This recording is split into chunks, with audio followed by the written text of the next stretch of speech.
Hurts, slant, Brown, lunge, touchdown Philadelphia. A.J. Brown snatched it out of the air for the score.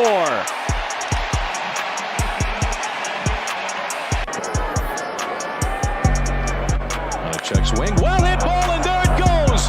Number 300 for Ken Griffey Jr. One of the youngest ever in the major leagues to reach the 300 home run plateau. Bothered by Lou. Iverson. How about that? Steps over Teron Lou. 7 straight points by. Ladies and gentlemen, welcome to another episode of the Louis Sports Network. It's been a while since I've been live since the NBA Finals, but we are back. Ladies and gentlemen, before we get started, y'all already know the deal. Make sure you hit that like button. Make sure you hit that subscribe button. Make sure those post notifications are turned on. Make sure you're sharing on your social media platforms. Truly appreciate it. Hope everybody is having a wonderful Hump Day Wednesday. As y'all already know, man, love and appreciate you guys, man. Hit the like, hit that subscribe as you come on in. And, you know, even though that this video is about Bradley Beal, we're going to talk about other NBA topics. Salute to G-Money. G-Money, I left the link in the chat. If you actually want to come in, you could definitely come in and we could definitely discuss stuff.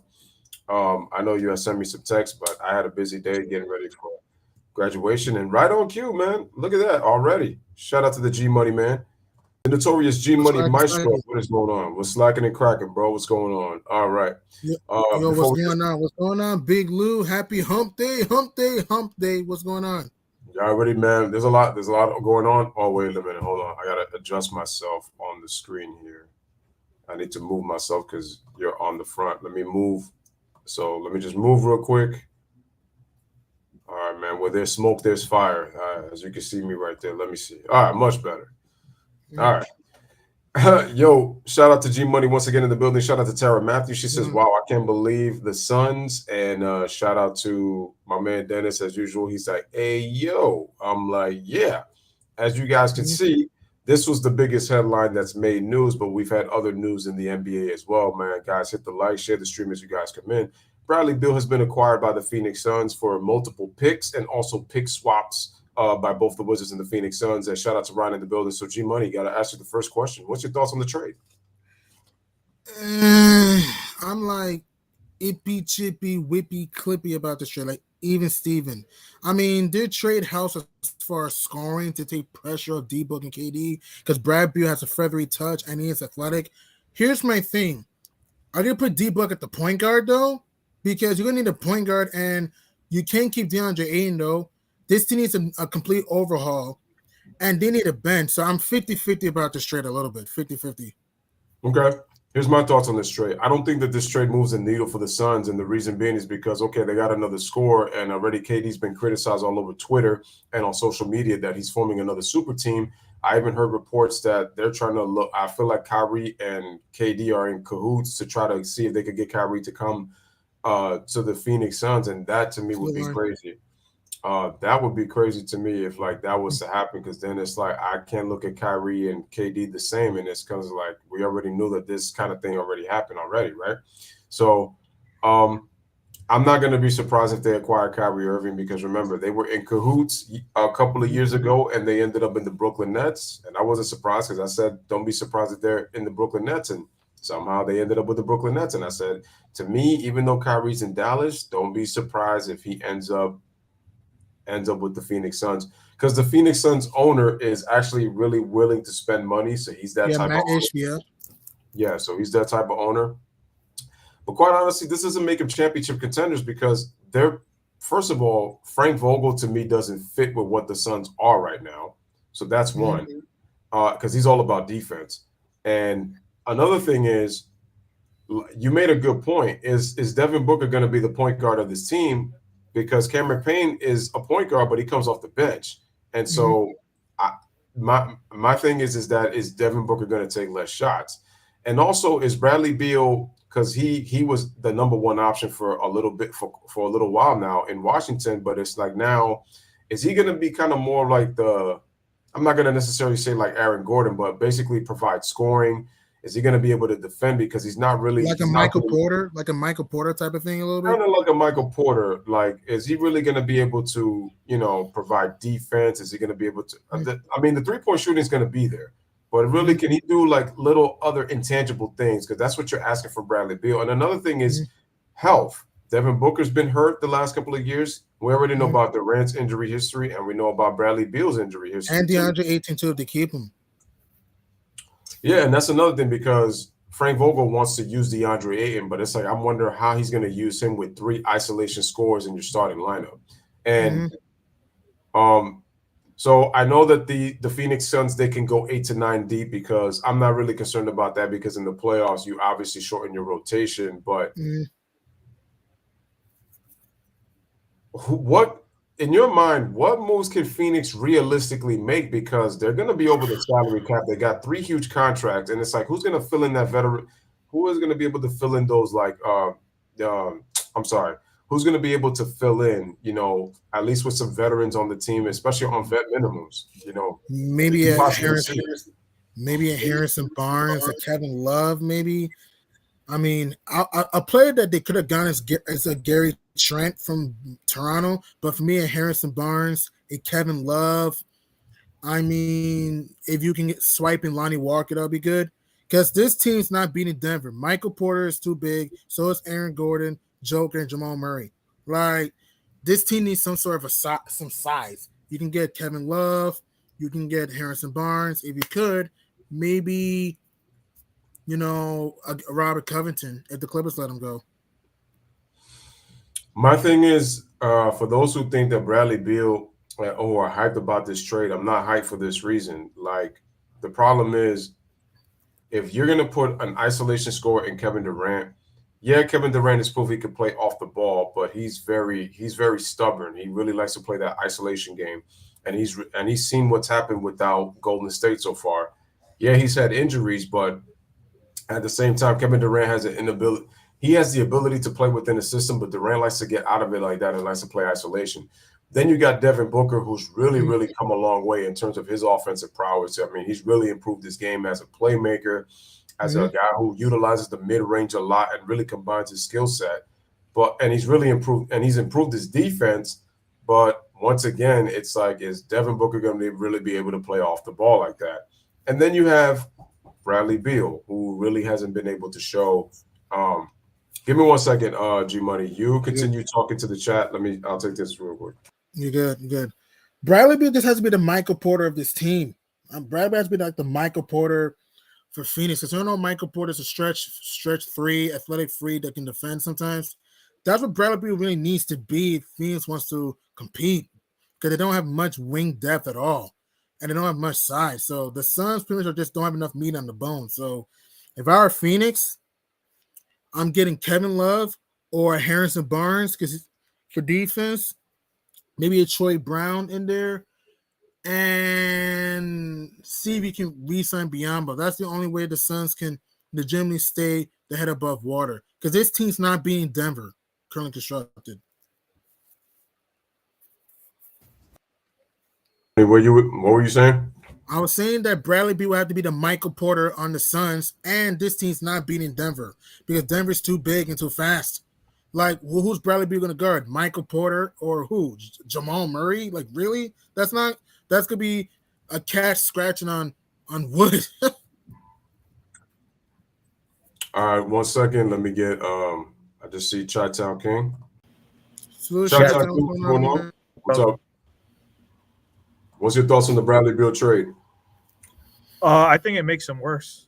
I've said that they're pretty much a worse version of themselves last year, except they have no playmaking. That's it. I don't know why you got another shooting guard when you didn't need that. You need playmaking, defense. That's what you need, not another shooting guard. So it made no sense to me why they got Bradley Beal. And I think this makes the Suns worse. And how are you going to beat Denver? Denver's too big, bro. Michael Porter, 6'10", Aaron Gordon, 6'8", Jamal Murray, 6'4". How do you guard Denver in the pick and roll and the lob? Well, quite honestly, quite honestly, even though Phoenix made the second round, they still got to worry about the other teams in the Western Conference. So I wouldn't even focus on Denver right now, even though they knocked them out of the playoffs, because they have to worry about the other teams in the West. And what I don't like about this move is you're adding another score, as Chai Town was saying. Defense was a big problem for this team. So it's like you got rid of some of your best defenders, in the trade to get KD. So it's like you need to try to fill that void, and it's like they can't do that. And shout out to Magic Man, shout out to everybody in the chat, shout out to Peter, shout out to Karam, shout out to real quick, shout out to who else did I see? Ryan. Yeah, Dennis says, can somebody explain to me why Bradley Beal had a no trade clause? I love Bradley Beal, but him getting a no trade clause is crazy in my opinion. Well, the thing is that remember that a lot of these players are in the new CBA. So that's part of the reason these guys were getting the money and the type of contracts that they were getting. But 2024, I just feel like the owners are going to come down with the hammer when it comes to these no trade clause and a lot of these, type of contracts that they're getting. Like the superstars, they're protected. It's really more so everybody else, like all-stars, perennial all-stars, and some of these role players, they're the ones that are going to be more affected. Like the guys like LeBron and Curry and KD, those guys are fine. It's really everybody else in the league.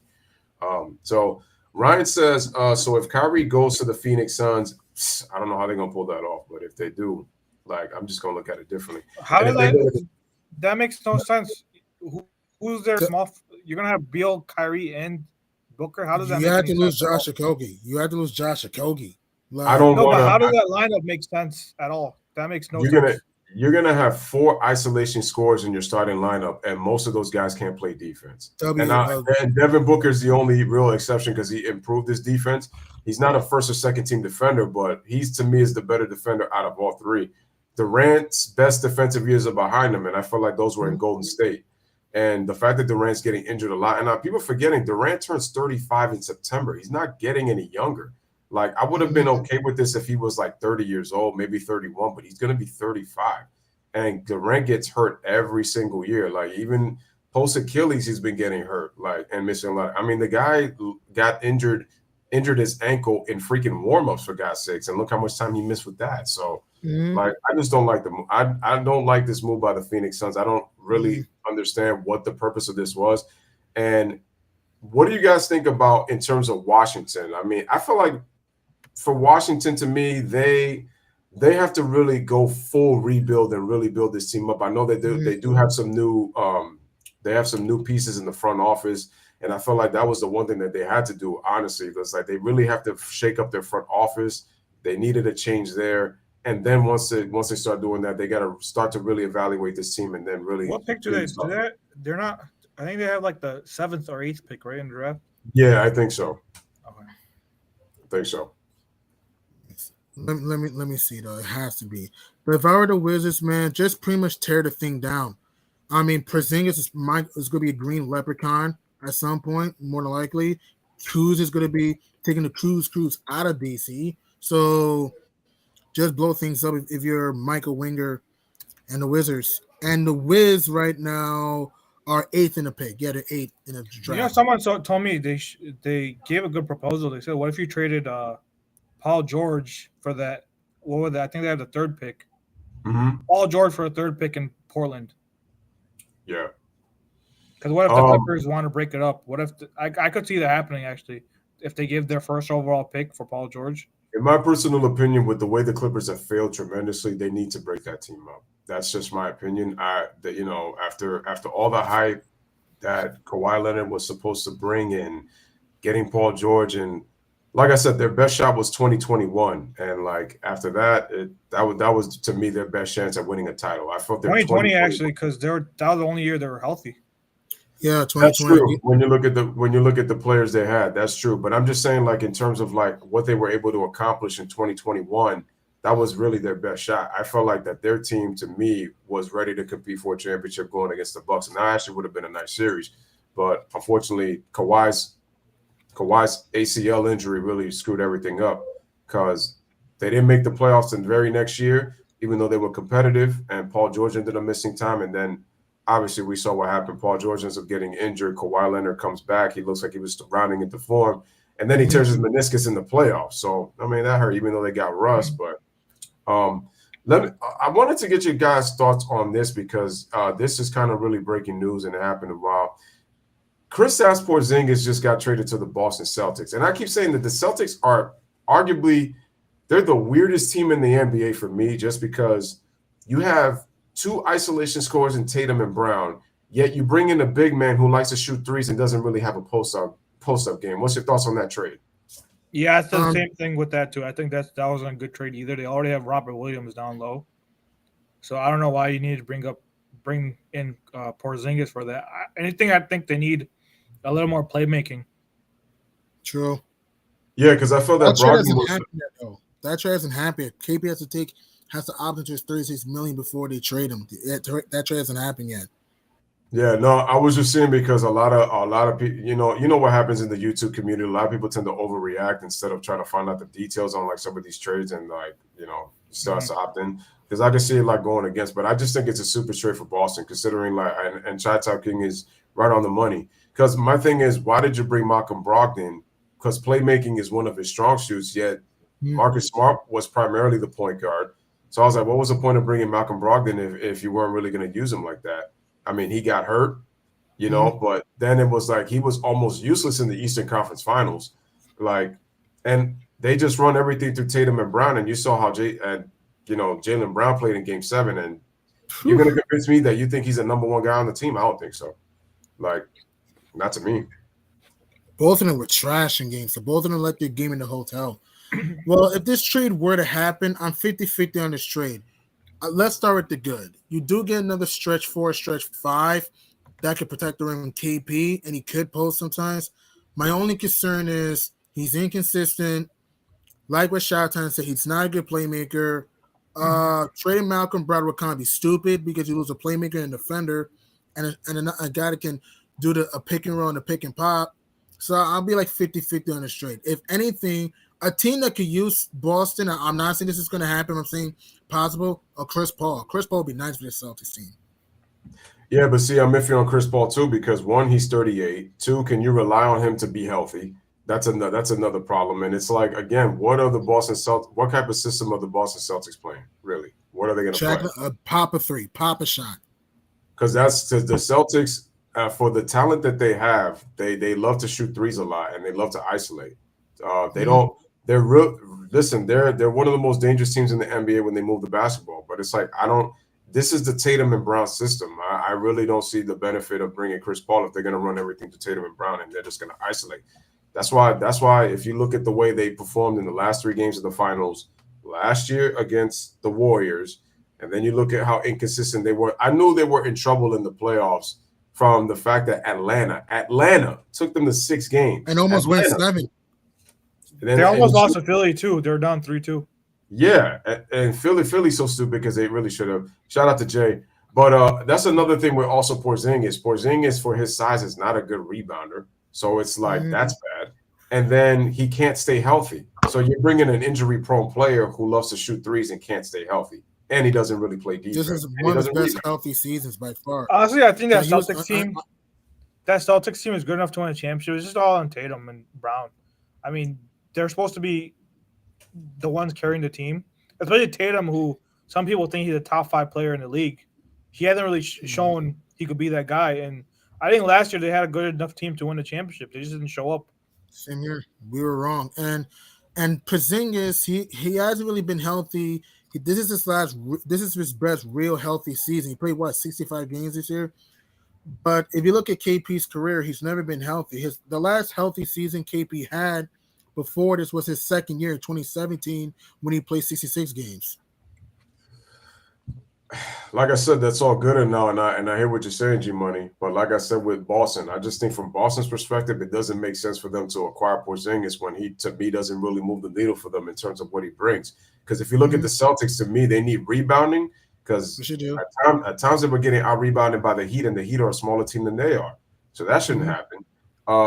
Then you look at what Showtime was saying. They need playmaking. Why would you bring Malcolm Brogdon if he was not really be able to be effective as a playmaker, especially – with the numbers that Malcolm puts up, and he has such a high IQ, yet he was pretty much, and I'm saying like that, Tatum and Brown, they have to change their style of play if Boston, because look, we were saying it in 2022 last year in the finals. I'm saying to myself, I picked the Warriors to win, but I said that I wouldn't be surprised if Boston wins because of how great defensively they play.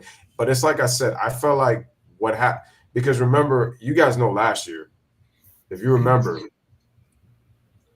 you already know what happened with that whole situation with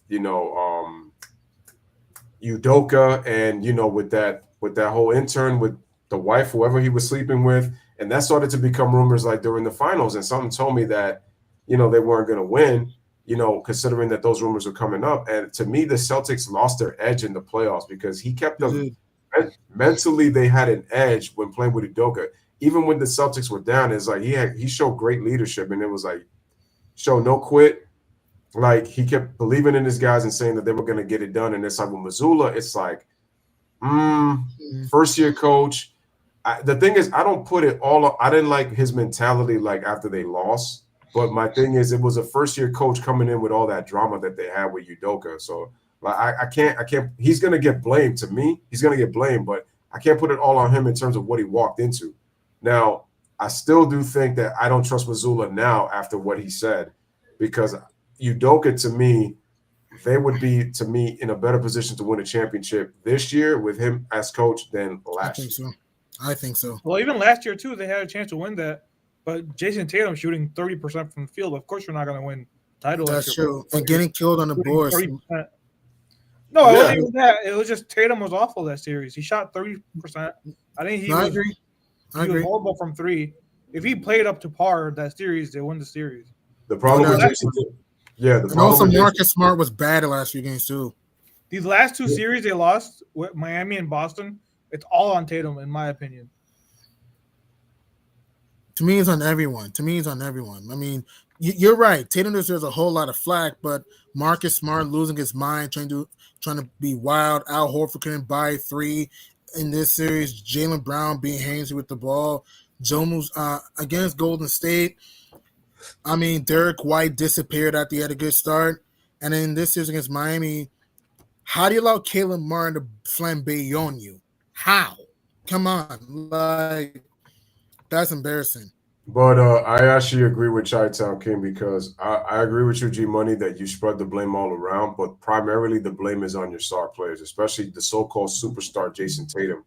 I get that he twisted his ankle, but my problem with Jason Tatum is when he doesn't make shots, he gets very passive and he shows very low IQ. And like you can literally see he gets really dejected, which is why I said that because if you saw him in the earlier rounds last year, even when Tatum didn't have even if he didn't shoot the ball well, he was showing his intangibles. Like he was showing him he was rebounding the ball. He was being a playmaker. He was playing pretty damn good defense.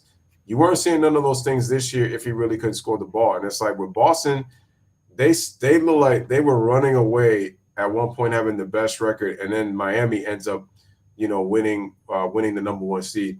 I need to get on the Milwaukee Bucks because what I realized for the Bucks is they're a team to me that in these last couple of years, they've had the best record 3 times in the last 4 or 5 years, and they've had nothing to show for it. And they won the championship when they weren't the number 1 seed. But all these other times that they won the championship, that they didn't win the championship, that they were the number 1 seed. So I'm not sold on the Milwaukee Bucks, especially after what I saw. I know Giannis got hurt and this and that. I'm like, but you had double-digit leads in the last 2 games after trailing 2-1, and the way that they lost Game 5, Giannis can say whatever he wants, but to me that was a little bit of BS on his part to try to kind of take off the blame, because I got to blame him most. Obviously, Mike Budenholzer because he got fired, and it was about time because to me, he's not a great coach, and that's considering the fact that he came from Greg Popovich. But what are your thoughts on Milwaukee and the way they performed in the playoffs, and what do they need to do if they're going to be considered contenders again? The Milwaukee Bucks. Well, in my opinion, I'm not going to lie. Or go ahead, G-Money. No, you go first. I'm sorry. Go ahead. Okay. Well, my thing is this. I think I'm not trying to downplay their championship, but I kind of think it was a fluke when you think about it. That year, if you look at some of the teams that are there, it was kind of a fluke. It was kind of like an injury playoffs. Like you look at the teams there and look at the other years, we've normally had the same teams competing for championships. And that year alone, we have teams like the Hawks and the Bucks in the conference finals. So I think that year alone was kind of flukish. We all know if Kyrie doesn't get hurt, the Nets win that series. They went to 7 games just by Kevin Durant alone, and they were down 2-0 and lost game 2 by 40 points. And the games they did win with Kyrie, they won by like 3. So that whole championship run, in my opinion, was kind of fluky because since then they haven't been able to even come close to stiffing the NBA Finals. And I don't even think they're going to even win the championship next year. I think they're probably a contender for the East. I think they could definitely make the finals, but I don't know if they could beat a team like the Denver Nuggets. Okay, what about you, G-Money? The Milwaukee Bucks or the Milwaukee Chucks or the Milwaukee Dummies in the playoffs. I mean, look, this team didn't know to use their size, cat jacking up threes. They kept missing free throws. Remember in Game 5, Lou, you and I talked about this a lot. Remember at the end of Game 5, Giannis was passing the ball like a hot potato to Chris Middleton, and Chris Middleton almost lost the ball, though. So he had to, like, save it from the sideline. And you know, the Bucks ended up losing the game in overtime. You know what I mean, man? And we know why. And we know why, because Giannis was afraid of the free throw line because he was missing all those free throws. 13 break freebies. In fact, Milwaukee was up like 15 in Game 4, 14 in the fourth quarter and lost. And in Game 5, he had a 16-point lead in the fourth quarter at home and lost. I don't trust the Bucks, man. Look, I give them credit for 2021, and a ring is a ring. But if the Brooklyn, I know we would never notice, if the Brooklyn Nets just had a basketball IQ 3 years ago, they would have been the Bucks, but it is, or the Phoenix Suns, but it is. Not even IQ. If their team was healthy, or if their team was healthy, they win. Or Durant Singles a little bit smaller. Yeah, but if Kyrie's healthy, they didn't even need Harden to beat them. Just needed 2 All-Stars. That's it. I could agree with that. But back to this year, disgraceful. Here's another thing too. Well, Giannis, I still feel like he still has a lot of holes in his game. The reason why I only take Jokic right now, besides defense, I don't really see a hole in Jokic's game compared to Giannis's. Well, Giannis is if you're on defense, I feel like it's a lot easier to stop Giannis than it is the Joker. I agree because Giannis cannot space the floor. Joker could, and Joker's very smart. Excuse me. But back to the Bucks, they disgraced themselves in the playoffs. We were wrong, everyone. I had the Bucks going to the conference final. I think you also. I remember, Lou. I think you had them going to the finals before the playoffs began, right? I did, yeah. Right, and Shai had the Bucks also going to the conference final. We had a pie in their face. This Bucks team has no basketball IQ. They don't know how to use their size. They don't post up. They take too many threes off early in the shot clock. Remember that last play? No one talks about this. When Grayson Allen had an open 3 and he just tried driving and just lost the ball. Like, what was he doing? This bring it stuck in the gutter. This Bucks team, man, has no basketball IQ, man. That's why I call them the Milwaukee Chucks because they chuck constantly, or the Milwaukee Dummies, though. Where was Jrue Holiday? Where was Chris Middleton? Where was Brook Lopez? You know what we found? If you're booing those, why not use a little bit of Bobby Portis? It's just stupid basketball by the Bucks, man.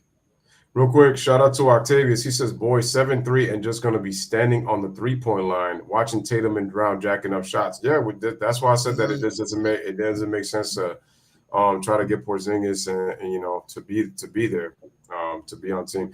Yeah, with Milwaukee, you know, G Money, you made a lot of great points. But Chi-Town King, you are 100% once again on the money because I you know, Giannis, for the amount of praise that he, you know, gets from obviously his fan base, from Milwaukee fans, and for those who respect him, you know, I do respect Giannis for what he's accomplished in his short career so far. The only problem I have with him is that I still think he's a liability in the playoffs. And like I said, I feel like 2021 was kind of like his safety blanket. Yeah, he was able to win the championship. A championship is a championship.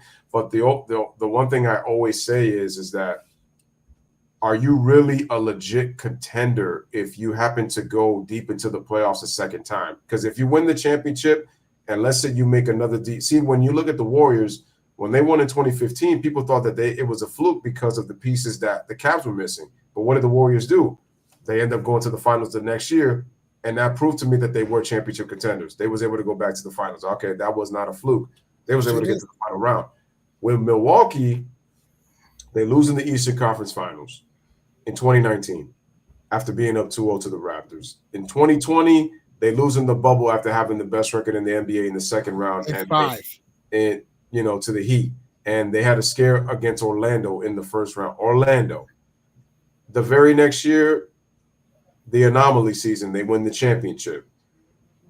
Then last year, they went to 7 games and Chris Middleton was hurt. So I was like, okay, I kind of give them a pass on that, a little bit. I'm not going to say like totally because, again, we don't give excuses. So it's like, We're up 3-2 going home. Don't forget. Yeah, here's another thing, too. They're up 3-2, and Giannis, he did not perform well in game 7.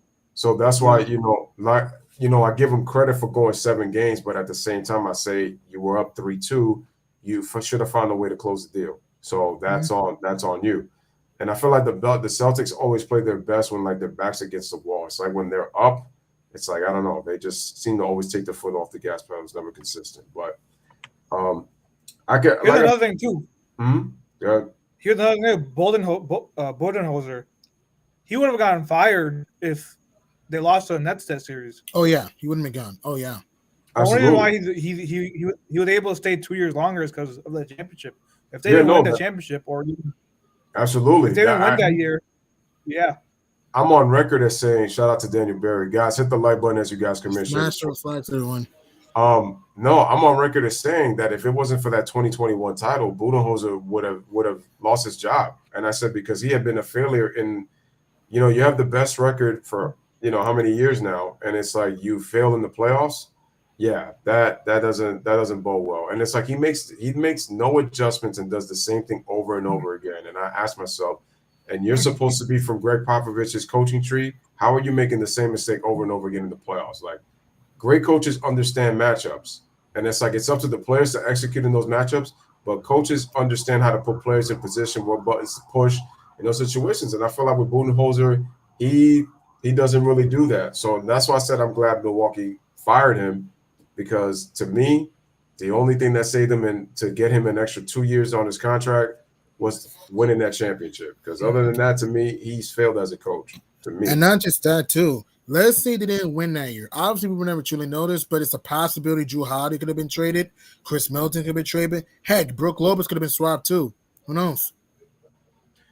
How do you absolutely. So what are your thoughts about because I've been hearing this too, and I know Josh Hart, and we're talking about my beloved Knicks, that I was hearing that possibly, I know Josh Hart was talking with, I think, Taylor Rooks. I forgot what. I think it was probably on a podcast, probably one of Taylor Rooks' podcasts, talking about possibly bringing in Donovan Mitchell to the Knicks. And I'm saying to myself, I need the Knicks to stay away from that.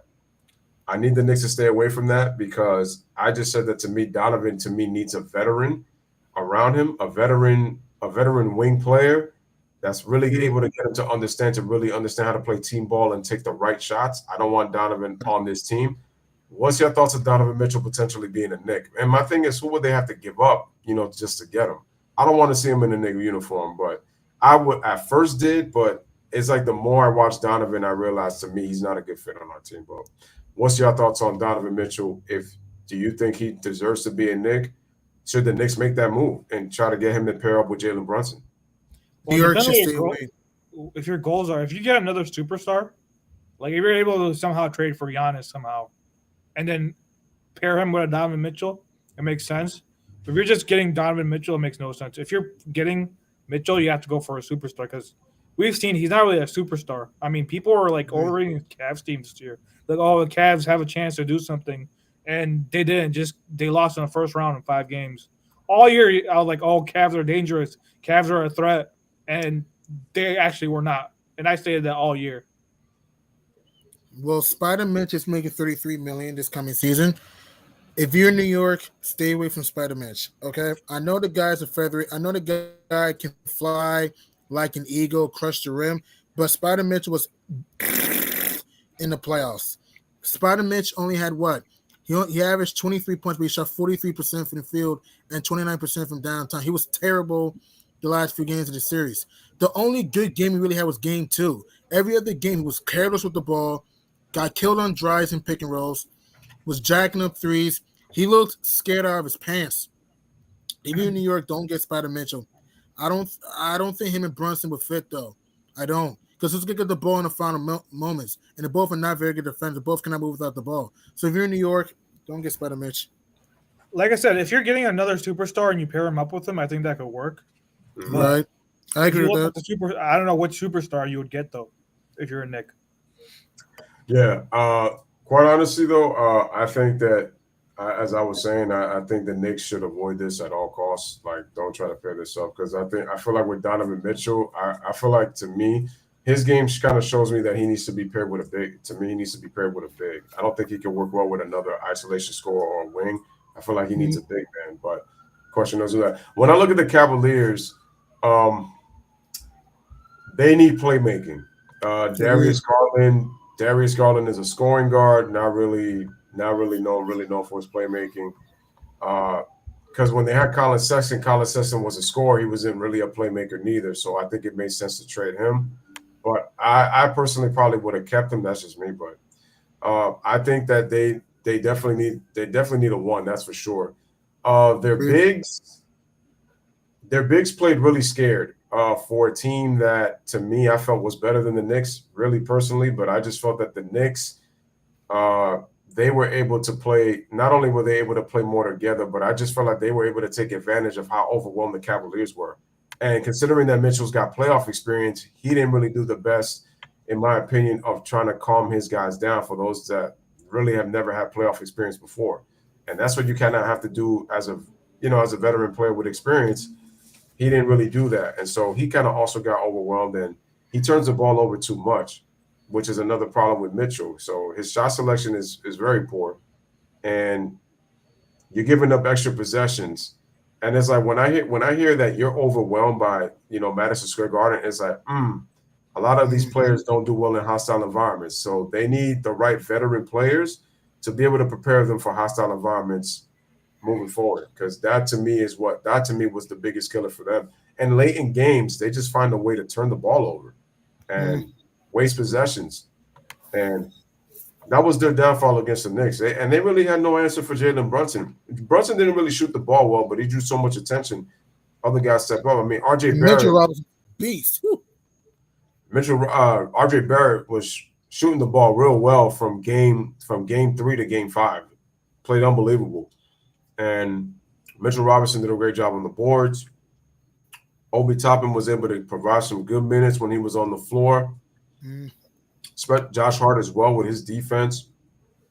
I didn't expect the Cavs to get overwhelmed like they did, which was kind of surprising. Like, that's why I picked them, because I thought that they were the better team, but the Knicks just played better than they did. Yes, that's all. Cavs people were hyping this Cavs team a lot, like they're a threat. I didn't see them a threat. I thought they could beat New York, but I knew if they played Miami or the Bucks or whoever else in the East, they would not have won. And a part of it because I don't think Donovan Mitchell is a superstar. He's a number 2 on a championship team. Agreed. And New York just had more, and also New York killed Cleveland with fast break and hold Cleveland a half-court king. You know why New York won that series too? They got quick to the boards. Julius Randle, RJ Barrett, Mitch, Brunson, Hart, were just like piranhas in the sea on the glass. And Tibbs ran circles around Bickerstaff. That's when New York just ran through Cleveland so easily. Okay. What's your thoughts on do you think Denver needs to do anything for their team next year in order for them to continue to contend? And do you think the Nuggets are going to be contending in the next couple of years with their core that they have? So additions, it's tough to say because it's hard to say how you could make a championship team better. But I think a guy that could help them this offseason would be Ray Hachimura. I think I would love that. He'd be a good addition for that team. I think they're a team of the future. Will they win the championship next year? I think they're right now the favorites to win the championship again, but we don't know. But, yeah, that's basically it. I think it's hard to say how you could improve a championship team. For me, I love you, Hachimura pick. Hachimura would be nice for this team. For me, they got to get Michael Porter more in the offense. If you watch the playoffs, Michael Porter staying more at the corner a little bit. Yeah, he got some off the catch and off the lob, but they got to get Michael Porter more involved in the offense. And if I were them, you got to find a way to keep Bruce Brown. I'll try to keep Bruce Brown if I were Denver. Mike Keith, get Michael Porter more involved in the offense. Uh, Aaron Gordon needs to be more consistent from perimeter, and find a way to keep Bruce Brown if I were them. And maybe you can add Achimar, or even a Kevin Love off the bench. I like the Hachimura move better just for the fact that he's younger and the fact that he played as well as he did with the Lakers. To me, is crazy. Let's get to those Los Angeles Lakers, by the way. So I know that they have a couple of decisions that they got to make with Austin Reeves and obviously Rui. Obviously, they have to pay those two, in my opinion, because then it's like if you lose them, that's going to really dampen them. But so a couple of things I got to ask you guys. So I heard that according to reports, because it's already been like one of these late headlines, and I don't know if it's a real report or not, but apparently an insider from CBS has said that there's rumors that LeBron is really frustrated with Anthony Davis and his level of play for the fact that the Lakers haven't really been able to win another championship since their 2020 season. And what decisions do the Lakers have to make in order for them? They got this far. They did start off 2-10, and I'm not going to get into the whole free throws and stuff like that. The bottom line is they were able to go to the Western Conference Finals. And what do the Lakers need to do if they're going to get to the championship round and then potentially win the championship? What moves can you realistically see the Lakers making? What moves do they need to make if they're going to contend here in the West? Here's the thing for me. The problem is with that team is that LeBron's getting older. He's going to be 39 soon. And we know at his age right now, he cannot carry a team. At this age, he cannot be your best player on a championship team.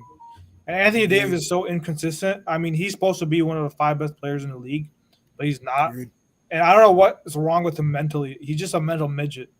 I mean, you saw in the playoffs, he was playing every other game was a good game. One game he has 40, the next game he has like 15. It's like he's not consistent for some reason. And also, too, Darvin Ham, some of his coaching decisions were questionable to me. Like why he was running 3 guard lineups. That doesn't make any sense to me. Especially if they're playing Denver Nuggets, who's a team you need to beat with your size. The additions they need, I don't know, man, because I think if those guys are not – if LeBron and AD are not healthy, you're not going to be able to contend for a championship. And I think it comes down to those 2 guys. For me, one, I'm going to answer the previous Nugget question, Lou, and I'm going to answer the Laker question. The Nugget question, I'm sorry, Lou. I do think Denver will be a future contender someday. Michael Porter's 24, Jamal Murray's 26, Nikola Jokic is 28, Aaron Gordon's 27. So I do think Denver will be contenders in the future. I don't know if they're going to win next year. I just have to wait and see. But Denver does have a young core. Back to LA. If I were the Lakers, maybe you can get a Gabe Vincent if you're lucky, because he's a guard that they can need. I'll let D'Lo go. Maybe I could get a Gabe Vincent. I would probably get either a Bruce Brown off the bench though, because the problem with the Lakers, they didn't have another fast guard, and health, and they just need some shooting in there though. So for me, what the Lakers need for them to get better, I would get Bruce Brown for playmaking and he can finish at the rim, or Gabe Vincent for shooting, for some little defense. And if you can get another few tweaks in there, that'll be good though. I need to, and don't overpay Austin Reeves. And you gotta find a way to keep Rui more. I think when I look at this Laker team, I feel like D'Angelo Russell is a big weakness for them. Looking at his point guard play, because in the short playoff appearances that he's just been so inconsistent. He's not reliable. He has one decent game, and then the next game he just flat out disappears. And another problem is teams can attack him because of how bad defensively he is. You put him in a pick and roll, it's pretty much curtains, or you have to put him one-on-one on the island to guard somebody. There's been too many guys that have been able to take him off the dribble at will, and that's just not good. So there's that problem. Then you have the Vanderbilt problem. Good defensive player, but as you saw, he was at times unplayable because he couldn't shoot. He can't shoot. And I think that the Lakers need more shooting so that Vanderbilt can be on the floor for defense. If you have at least 2 to 3 shooters on the floor, Vanderbilt to me is going to show more value. But because he can't shoot and the Lakers don't really have the shooting, he was unplayable. So they definitely need to add more shooting to their team. It's really going to depend on the health of AD and LeBron. And Chi-Town is right, and I've said this for a while. I feel like sometimes it's kind of an ego thing because I kind of watch back and forth, and it's like Anthony Davis, is not a leader. So Agreed. therefore, he can't be your best. He can't be your best player.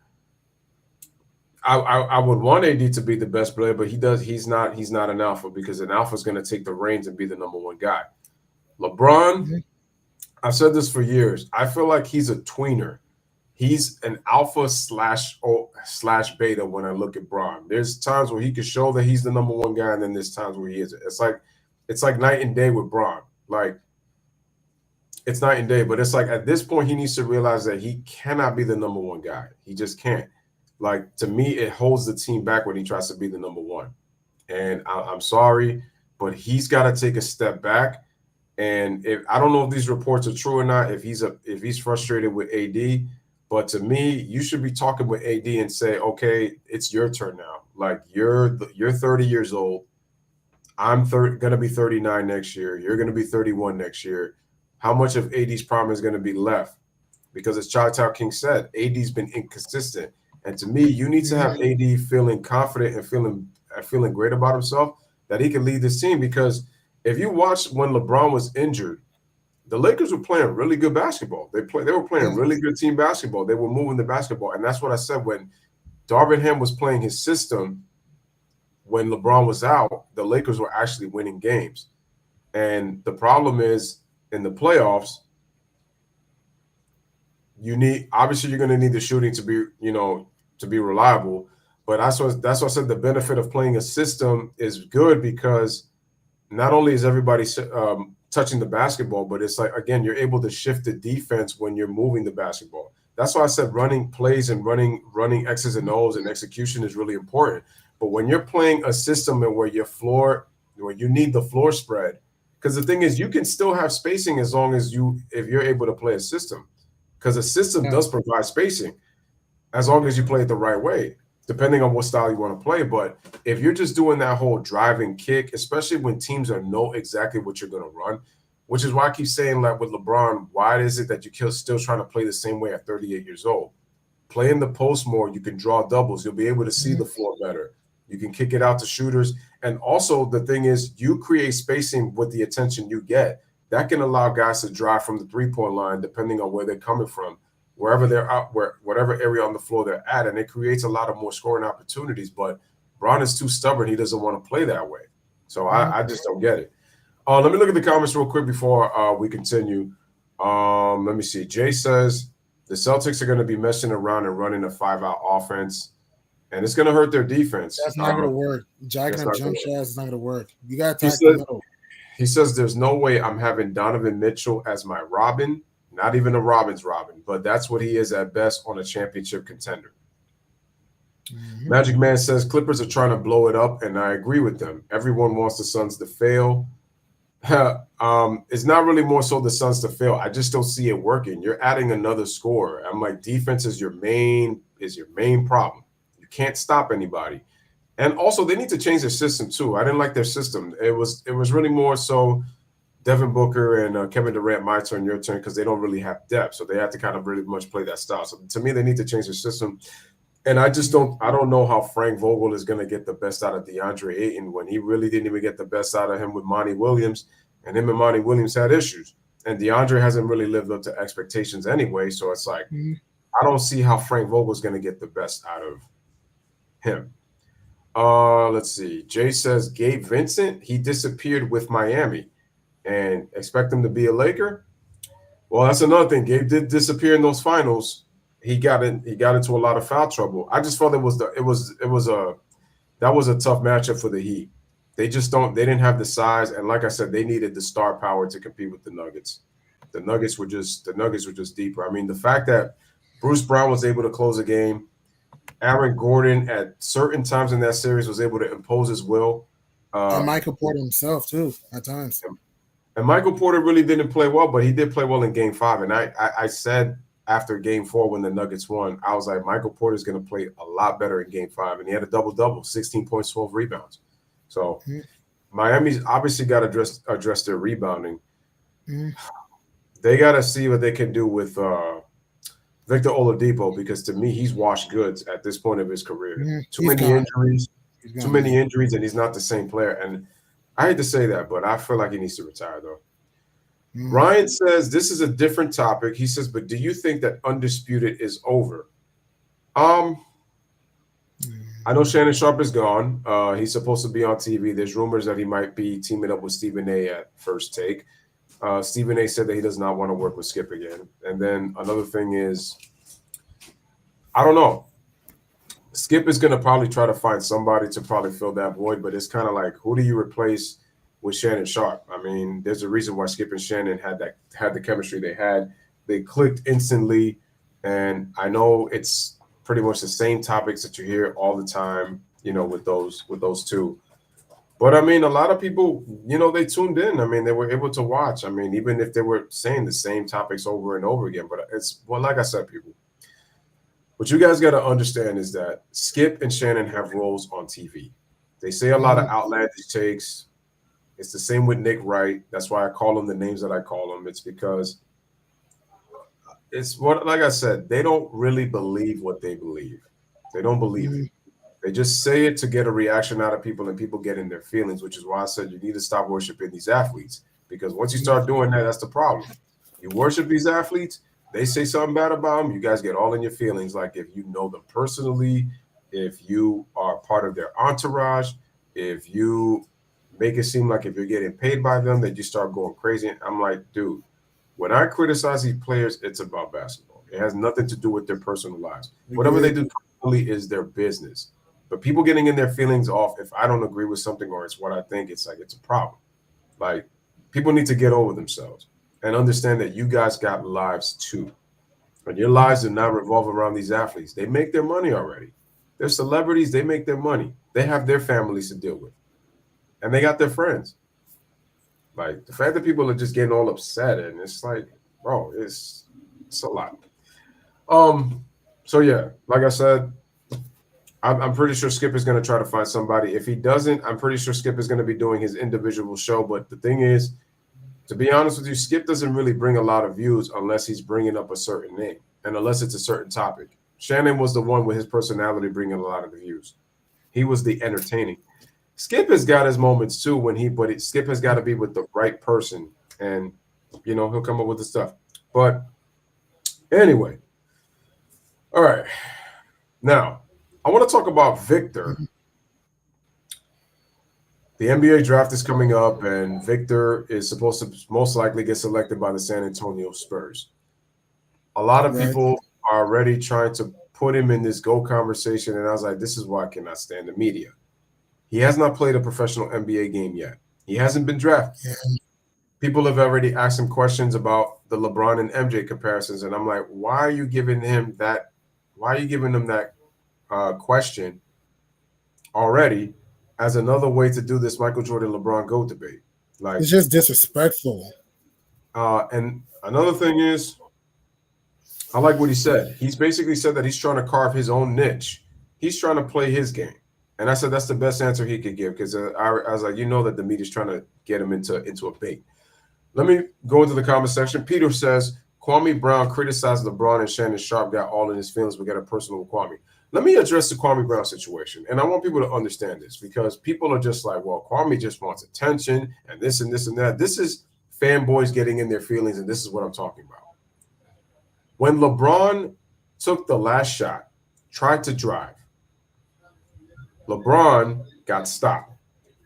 Kwame Brown basically said that LeBron has an issue in terms of having a skill set to get to a spot on the floor when he can elevate and shoot. The fanboys go, oh, you guys criticize LeBron for everything. If he doesn't shoot, you guys say he's passive. If he shoots, y'all say that he should have made the pass. He can't win. Oh, y'all get mad at everything that he does is didn't. And it's like, you guys don't get it. Michael Jordan, the reason he hit the amount of game winners he did in his career was he had the ability to get hit to a spot. True. It's the same with Kobe Bryant. We're not talking about where they rank all time and who's a better player than who. We're talking about the skill set and the ability to get to a spot on the floor when the situation calls for it, in a situation where they might eliminate the drive. When they eliminate the ability to go to the basket, you have to be able to elevate and try to see if you can knock down a jumper.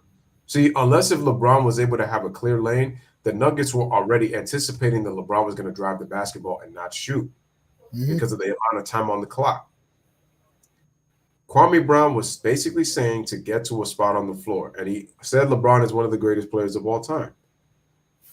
Shannon Sharpe got in his feelings, and a lot of LeBron fanboys got in their feelings about what Kwame Brown had to say. Who is Kwame Brown? Kwame Brown is a bust this, Kwame Brown is a bust that. Kwame didn't live up to expectations as a number one pick.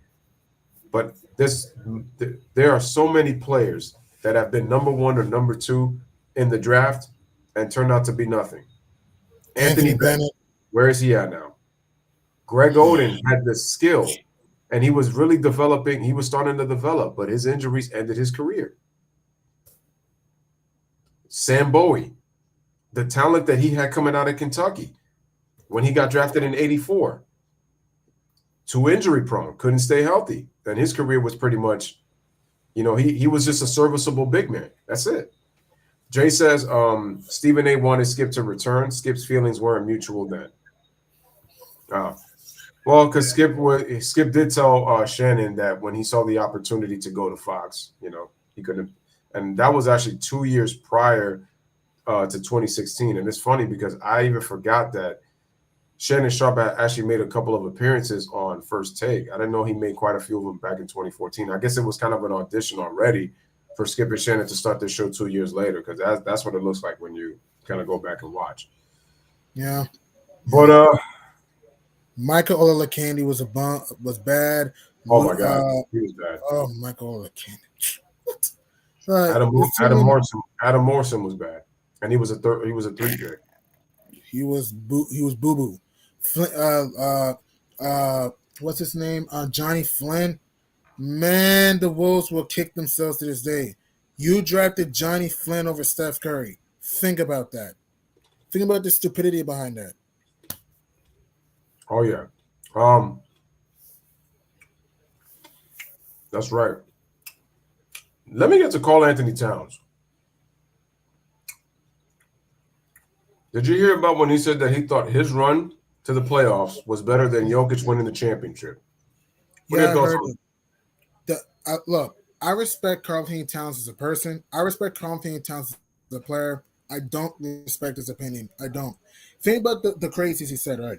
You're telling me you making the playoffs in 2022, barely getting it over the Clippers, is more impressive than the Denver Nuggets, who 90% of the nation did not even think we would get past the second round, or even some people even thought might even lose to you guys, the Wolves, in the first round. As more impressive. You know what I'm trying to say? The Nuggets won the championship. That's way more impressive. Look at the journey the Nuggets went through. Michael Porter, 3 back surgeries. Jamal Murray, torn ACL.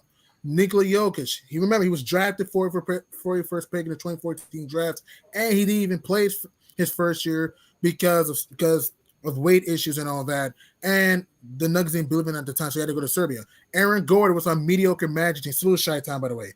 Aaron Gordon was on mediocre Magic teams, by the way.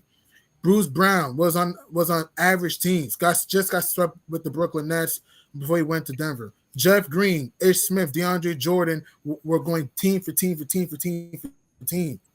How is you making the playoffs in 2022 and, by the way, choking against the Grizzlies in the first round more impressive than the Nuggets winning the championship? It's dumb. And Mike Malone was on a bad Kings team in 2013-14. We had who? Tyreek Evans, Gravis Vasquez, Quincy Acey, Thomas Robinson, Ben McLemore. Stop, man. Nah, man. You also had Boogie Cousins and Isaiah Thomas who were good players. We get my point. No, the Nuggets championship is way more impressive than the T-Wolves playoff run in 2022. Cat is full of cap. Oh yeah, I know what you're talking about already. My opinion on that, I don't even take it seriously. I think the guy's like either his IQ's low, or he was drunk or high, or I don't know what's going on in his mind to even say. Stay off the weed. Say something that ridiculous. I don't know what he said. We got it done in 4 months. You guys didn't get anything done in 4 months. You guys got a playing banner done. Like, I don't know what he's talking about. We did it in 4 months. Cat has all the talent in the world. He said 2022. He said 2022. Yeah, but when he says we got it done in 4 months, what are you talking about? You lost in the first round. You after game 6, you were watching The Price is Right after game 6. What you talk? Come on, Cat. I agree. And how that the Nuggets were making the play.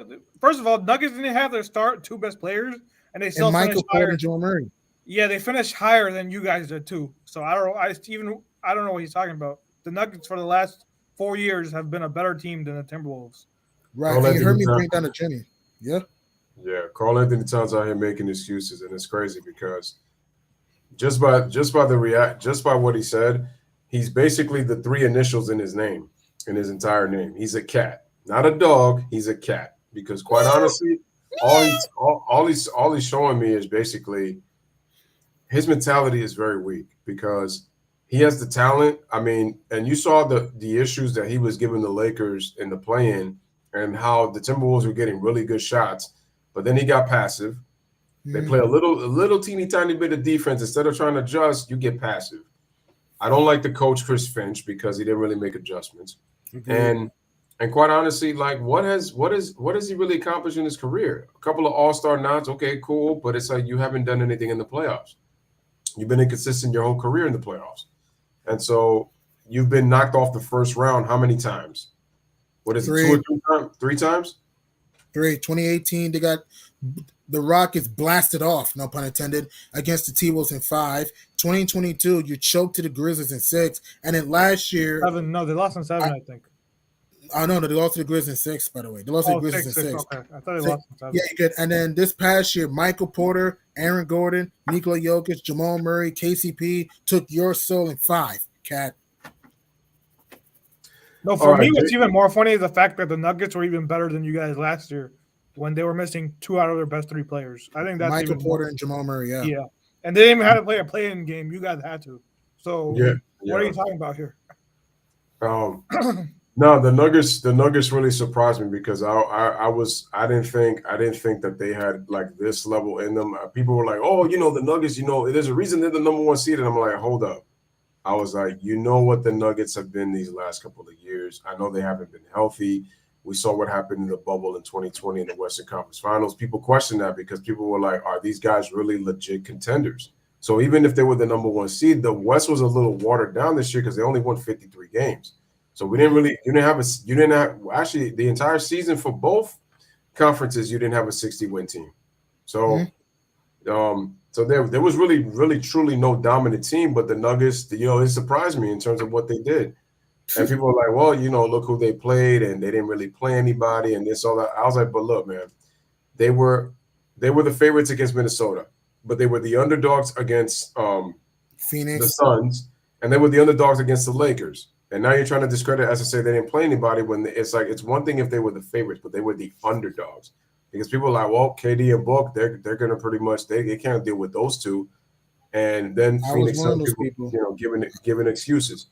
And then the Lakers. I picked the Lakers to win because I thought the size was going to be an issue. I thought the free throw disparity was going to be an issue, and the Nuggets were going to get foul trouble. And I didn't think the Nuggets defense was that legit. I was proven wrong. Their defense was pretty legit. And to be honest with you, though, even with that being said, the Lakers shot themselves in the foot in close games in that series because you could make the case that they could have been up 3-1. It could have been a 2-2 series tie, and things would have been different. But the late execution in close games really, really hurt. So it did. It did, man, and it did. And speaking of Denver, well, Cat's full of crap. And speaking of Denver, man, bro, look at their journey. Like I told you, Michael Porter, back issues, 3 surgeries. Jamal Murray, torn ACL. He missed a year. And etc. I'll be right back, guys. No problem. For me, this is why the Nuggets. I didn't see Jamal Murray have the series he did against the Lakers. I believe he averaged like 34 points a game. Nobody saw that coming, that series. Yeah, he shot over 50% too. So that I was really surprised that he was that efficient, right? And all right, man, let's talk about the Clippers. Like what is the future of this team? What is really the future of this team when considering all that's happened? I know there was already some rumblings that they're trying to go after Malcolm Brogdon. There's a possible Chris Paul reunion. I'm gonna have my thoughts on that, but anyway, what's your thoughts on that in terms of what do the Clippers need to do If they do they need to start over in your eyes? Because I think they do. Yeah, I think too.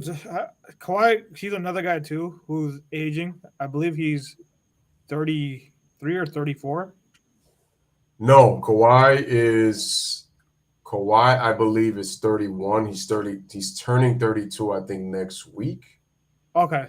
His birthday's this month. I know that. I don't know if it passed or it's about to happen. I could check, but I know that he's not 33 yet. But it feels like an old 31, 32 though. Yeah, that's what it feels like. It feels like you can see his age is getting to him, and I don't know if he fully recovered from that ACL tear. I think if that team was healthy, I already before the season started, I actually picked them to win a championship. But when Paul George got hurt, I changed my mind on that. But the issue at that team too is health. Like Paul George has been injured the last 2 seasons too. He got injured last year as well with that. Yeah. I think it was the elbow injury. Who? Paul George. Paul George. I think he had an elbow injury. Yeah. Yeah. He had an elbow injury last year, and then he got hurt again this year. And that's the team. They just can't stay healthy. And I don't trust Kawhi Leonard to stay healthy next year either over an 82-game season.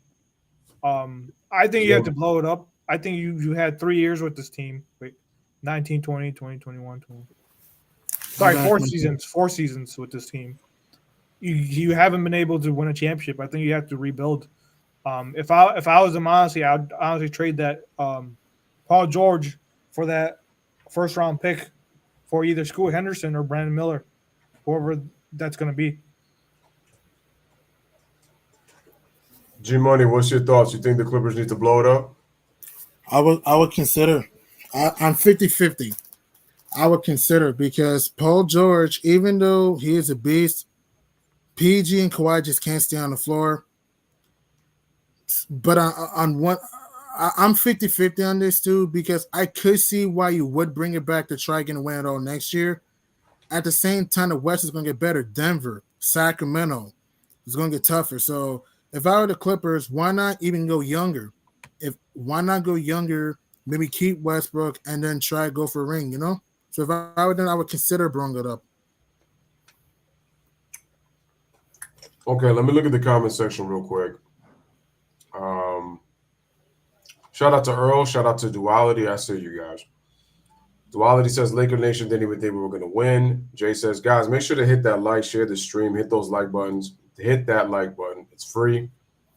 LeBron happened in the fourth quarter. He says, try harder, Daniel. I guess Daniel was trying to say something. Anyway, Duality says, I think the matchups were just hard to judge.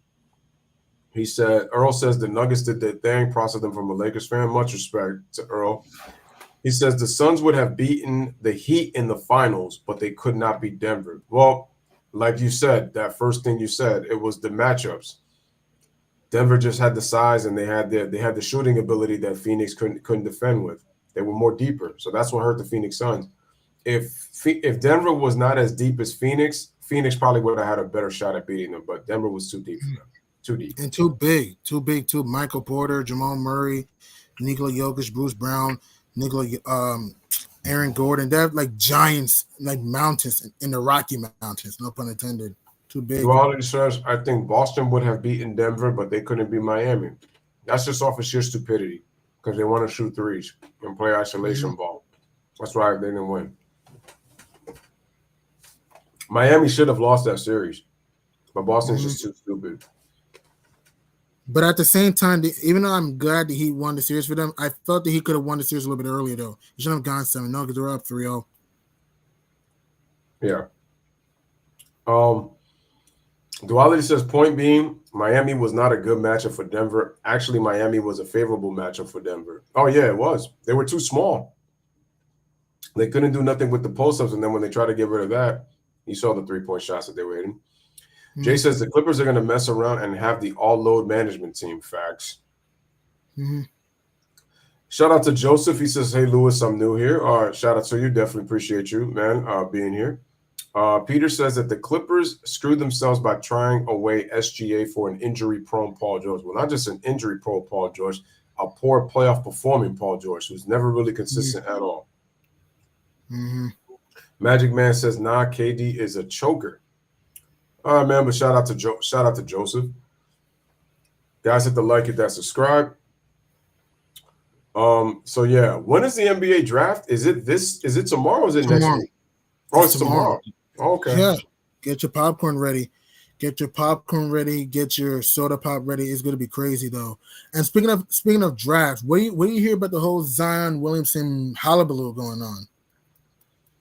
Zion screwed himself over. Why put yourself in a position like that? I mean, it's already bad enough that you get injured and you're not really available for the Pelicans. You have impact when you're on the floor, but you're out here messing with these stupid broads who all they want to do is defame you and make money off of you without having to get a real job or anything like that.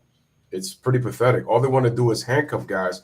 And my issue is that Zion is pretty much acting like a lot of these NBA simps out there. You have money, and it's like you're not doing a really good job of really taking care of yourself. It's like you're more worried about pretty much the NBA life, and next thing you know, you get yourself in trouble. Next thing you know, you can lose everything that you have that you've worked so hard for. Like, why is Zion messing with all these baby mamas? That's number one. And then on top of that, why not only are you messing with those baby mamas, your focus is not even really on trying to help the Pelicans out. Because now my question is, what do the Pelicans do with Zion now that he's got the situation going on? Do you keep him? And then what? Because the Pelicans are a weird, interesting team. Because I was on their bandwagon with what they did in the playoffs last year against Phoenix. And then the potential was there. But the issue is they don't consistently play defense. They still need shooting on their team. They did have some injuries, which is unfortunate. Zion being the biggest. But in order for people to take the Pelicans seriously, what do they need to do to really make some noise in the Western Conference? They need shooting. That team needs some shooting. That team needs a point guard. They gotta get Alvarado back healthy. Because remember, he was hobbled last year. He was on a walk. He was on a hospital bed. That's one of the reasons why they didn't make the playoffs. And they need a bench. They can get a bench that can stretch the floor. Maybe a backup center in there. The Pelicans will be dangerous. I'll be honest. I don't really watch the Pelicans that much. But from what I've seen, G Money really hit the nail on it. They don't really have the pieces. And on top of that, Zion Williamson has not been able to stay healthy either. The last season, they were right there in the playoff contention, 8-7 seed. But when Zion got hurt, they just fell apart. And if he can't stay healthy, then this team can't do anything in the playoffs. Okay, right, and don't forget they were 23-12 to start the year before things went to the Yemen. They were the number one seed at one point, which is crazy. Duality says it was the size and the depth for the Denver Nuggets. Notice how people praise Eric Spoelstra but blame Joe Mazzulla for the series loss. I didn't hear anyone say Spo was out coaching the NBA Finals. What do you guys think about that? Do you think? I think on that thing too. The thing was though, the Heat were not a better team. The Denver Nuggets were clearly a better team than Miami Heat. It wasn't even close. But I think the Celtics were a better team than Miami Heat. The Celtics' best players just didn't step up when it mattered the most. I'm pretty much in the same ballpark with Chi-Town. The Celtics' best players, Tatum and Brown, pretty much did not turn on the engines. Look, I do agree Spo got out coach in the finals because there were times he didn't use Howard Highsmith. I felt he should have started a little bit of Duncan Robinson, not Max Strus, and I would have and I think he could have mismatched a little bit more. And why not use Nikola Jovic or Yurtseven for some size a little bit though to match up with Michael Porter, Aaron Gordon, to keep him off the boards a little bit though. So I felt Spo was a little bit out coaching that. At the same time, pretty much in the same ballpark with Chi-Town. Yeah, I don't agree with that. Like, you can't just put these players who haven't played all season, and then. But you need some sort of size, though. But you need some sort of size, though, because you can't just rely or use a little bit more Kevin Love at least. I feel you didn't use a little bit of Kevin Love enough, though. Yeah, that I agree. Kevin Love, I agree with, but some of those other guys you mentioned, they didn't even play a game all season long. Yeah, I'm saying like instant beasts. I'm not saying a bunch of minutes. I'm saying like instant beasts during the game, though. Like mix and match. That's what I'm saying. Honestly, I don't think that would have helped. I think the Denver Nuggets were just a better team. Yeah, I was wrong. I thought that he would beat. I thought that he would get the Nuggets more trouble. I was wrong. No, you know what it is, and I don't want to take credit away from the Heat. I still give them credit for what they accomplished, but I just felt that Celtics series, to me, it was what more Boston did to themselves more than anything, considering how much more talented that they were. The Heat are a hardworking blue collar team, and like I said, I give them nothing but respect. But there's just the dumb IQ of the Boston Celtics really cost them, because they really should have won that series. And the fact that they allowed themselves to go down 3-0, it was like it was almost a favorable matchup with Miami, when Boston, to me, Boston is the one that matches up better than they do, which is crazy. And then I'm agreeing with Chi-Town. The Nuggets were the better team. They had so many matchup advantages, and it was crazy. Aaron Gordon twice in the series was able to score double-digit points, and he had impact. And it was like Miami couldn't do anything about that. And it's like, if Jimmy Butler doesn't go apeshit nuclear, then they don't really have a chance. And the thing is, you're asking Bam Adebayo to be this 20-10 scorer that he's never really been in his career, to really try to come. And it's like, he, to me, is best when he's able to just do the dirty work and just chip in his points. Like, if he gets himself the little 18 and 12, they'll have a little bit more impact, because you got at least two solid, consistent scorers on your team. And with Jimmy, he's not always consistent on offense, because Jimmy can get passive when his shots don't fall. Like, we saw it in the playoffs.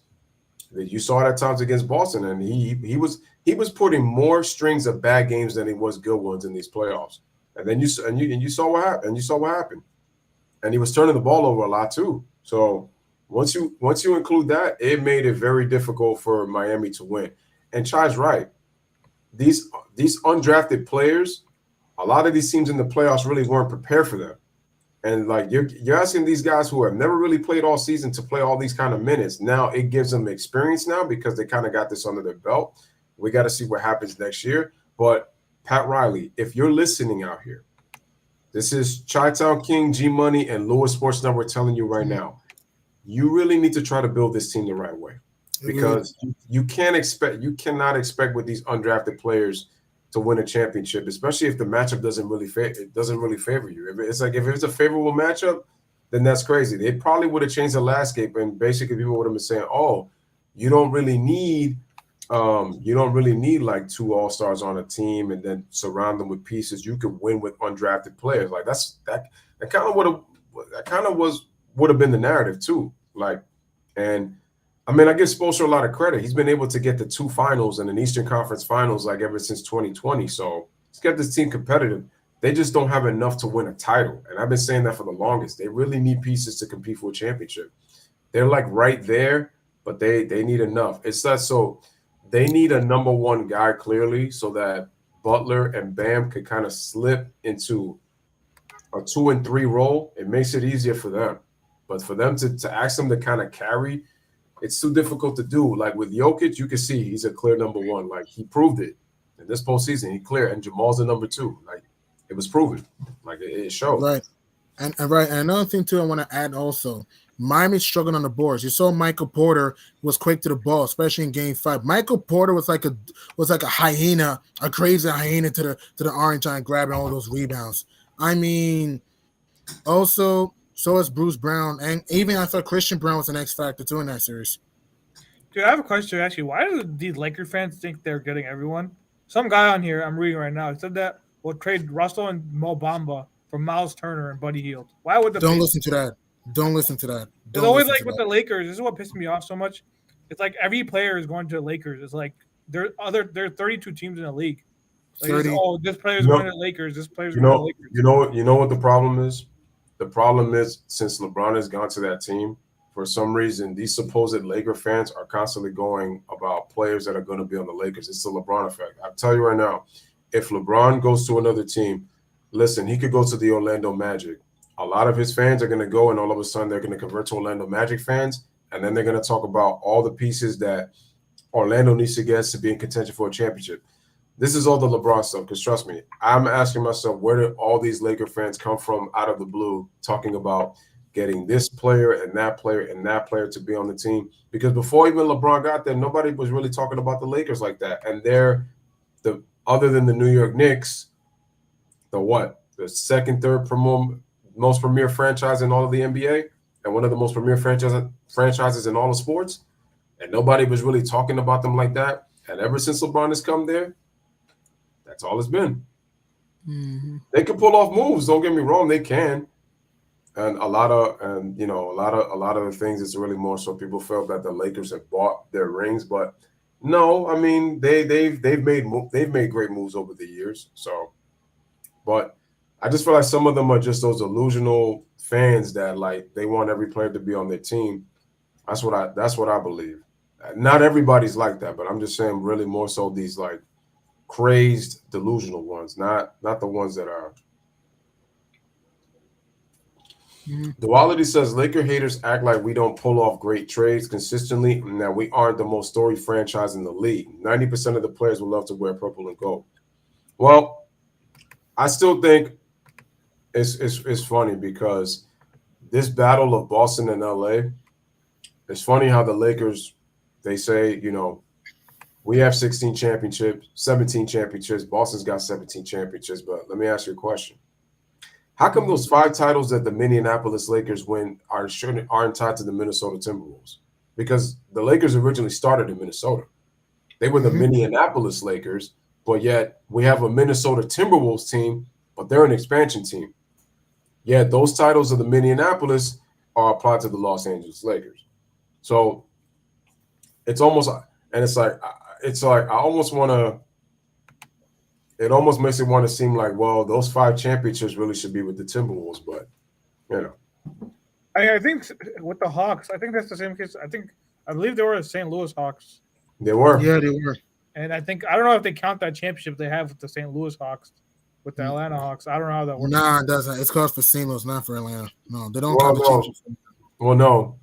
In NBA history, and I saw the tier, they actually have Atlanta having a championship, despite that they are in St. Louis, but that's how they marked it.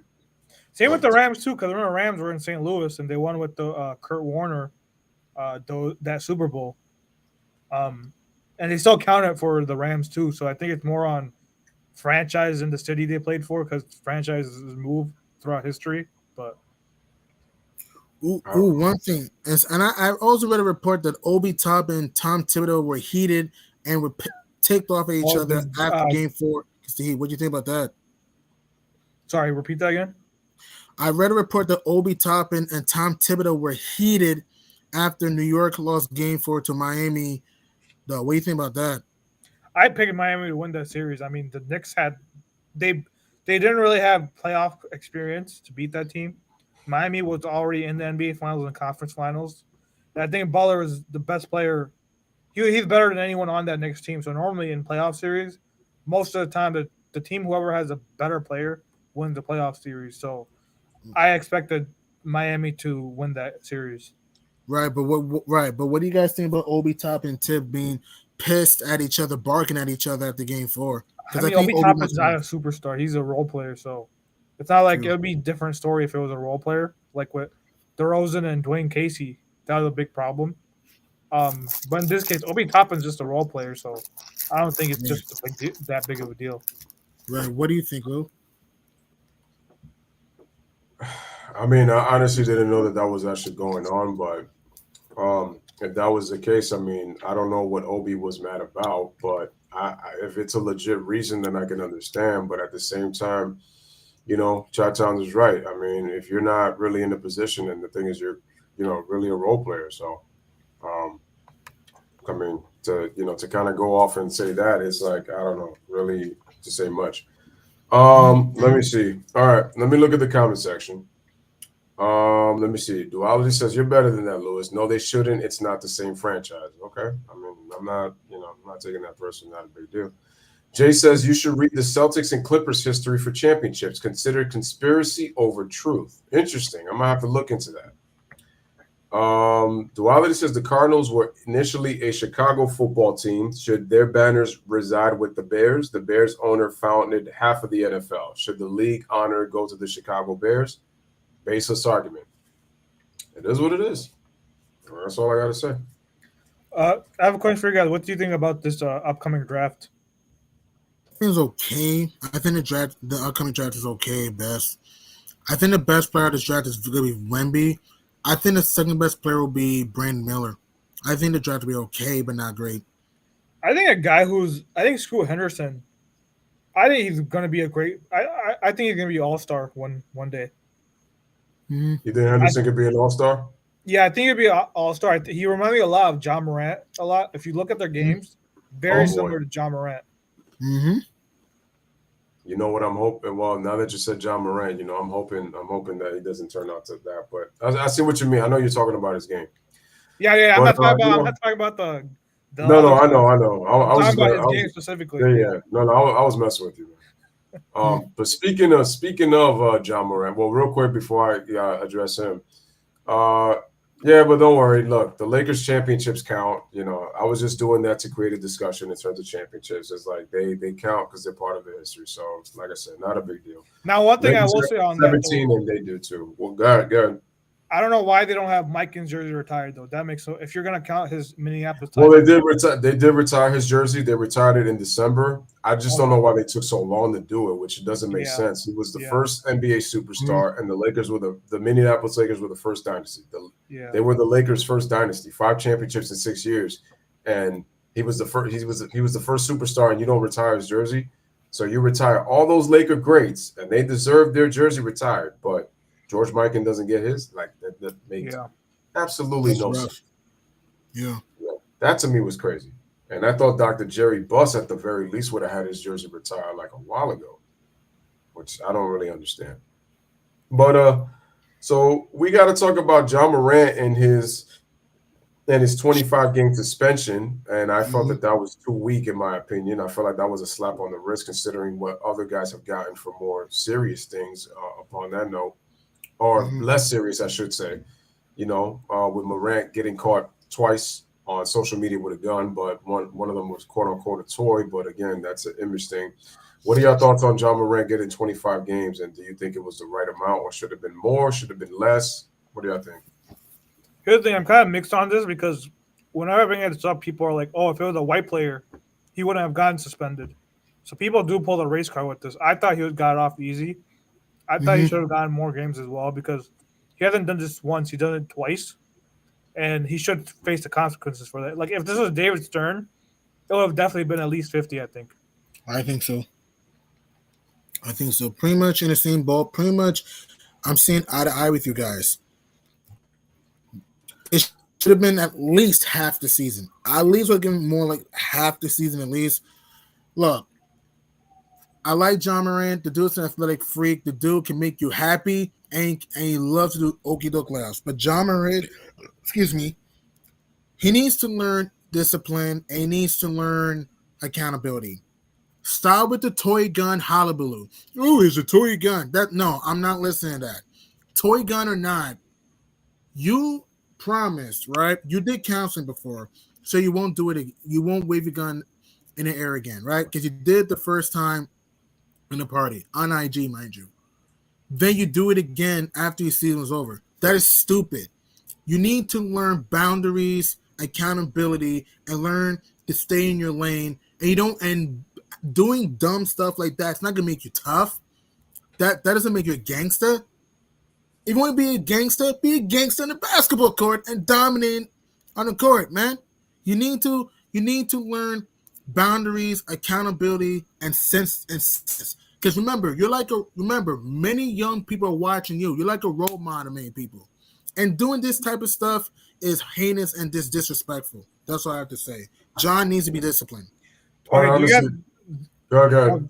Or what do you guys think about people saying there's some people out there who are pulling the race card saying that if there's a white player, it wouldn't have happened. This is not that's the easy thing to do to kind of just pretty much deflect the accountability. The bottom line is you're a Nike athlete, you're an NBA athlete making millions of dollars, and you're with these endorsements, and basically and G Money mentioned the key word there, and it's accountability. The fact that you are not. It sounded like he didn't even really care and really didn't show any remorse for his actions when he got caught the first time.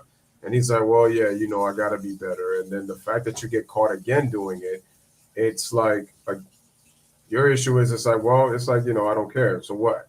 The thing is, if When you show yourself who you are the first time, you believe him. And that to me is the case with John Morant, because all he does to me, I can't take him seriously if he was to apologize again. He's gonna have to do in the work. And it's like, my question is, I don't think 25 games to me was the right message, in my opinion. I feel like should have been half the season at least. Chi-Town is right. I'm giving 41 to 50 games on that. And if there's David Stern, he's given 50 games, which is more than half the season if he was alive. If he was alive, that's clearly at least a 50-game suspension, at the least.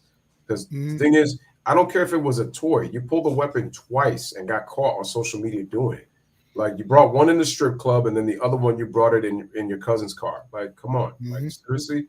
That's it. The thing is, you have to understand, you have little kids watching you. You got Grizzlies fans. You got John Morant fans that enjoy watching you play. They love your athleticism, and they love the way you just play basketball and you bring excitement. The fact that you're pulling up a gun, that's a bad image for them, because they're going to look at you different, or they're going to think it's okay, to be able to, to act that kind of way. That's just bad behavior on his part. It's just stupid. Like, you really call, and the funny thing is, it's like I was saying when Ja and Zion got drafted in the same draft class, I was looking at John Morant and I'm like, I know Zion is the one getting all the hype, but I was like, yo, Ja might be the one that was kind of ascending, and it was looking that way for a bit. But now Zion and Ja are going the same trajectory with the way that they're pretty much handling themselves. Zion with these baby mamas right now, which is full of gossip and drama. And then obviously with John Morant not being able to keep a gun off of social media, even if he has the legal right to use it, if he has a license for it, that's fine. But again, you creating that kind of image, what are people supposed to think? So that's on him. He's got to be accountable for his actions. I love John Morant. Look, I don't think he's a bad guy. I think he's a good guy. But like what you said, Luke, Grizzly fans, your fans, Ja, me, a lot of people are watching you almost every night. Don't put not only yourself at risk, but your team, your family at risk. You got to be smart. It's okay to make mistakes. It's okay to fail. Cool. At the same time, you need to learn, how can I say the right way? You need to learn IQ, discipline, and you need to learn how to think before you do. Because sometimes certain actions can cause consequence, and now you're in hot water.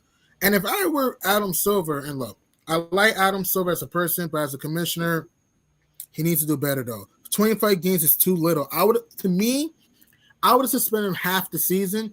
Heck, even all season if I had to. The way I see this, I just think that, like I said, he got lucky and got a nice little slap on the wrist. And I just hope, I want to say that I hope he's learned from it, but it's just something tells me that I don't think that's the case. No, it's not gonna happen. No. Duality says, do you all think that Black people have the right to bear arms per the Constitution? Why are we against Black gun ownership? Why does this instantly become him being a thug or promoting gangs? Now, here's the thing. I have no problem with him owning a gun. That's not my issue. My issue is what he's doing image-wise in terms of people that are watching. That's my issue. The fact that he owns a gun, that's his business. He has all rights to do it, especially if he's got the license to do it. If it's legal also in the state, that's totally fine. But I'm just saying, like, with what you got and what you're dealing with, and it's fine if you disagree. I don't have a problem with that. But I just think the way he was just whipping it out, I'm just like, bro, do you understand what you're doing right now? Like that just doesn't bode well. But yeah. But like I said, if it was David Stern, trust me. Duality says NFL and baseball players show guns all of the time. I'm gonna be honest, Ja was really honestly the only person that I've seen do it. I'm pretty sure that there's plenty of athletes that have the possession to own guns. I'm not going to deny that.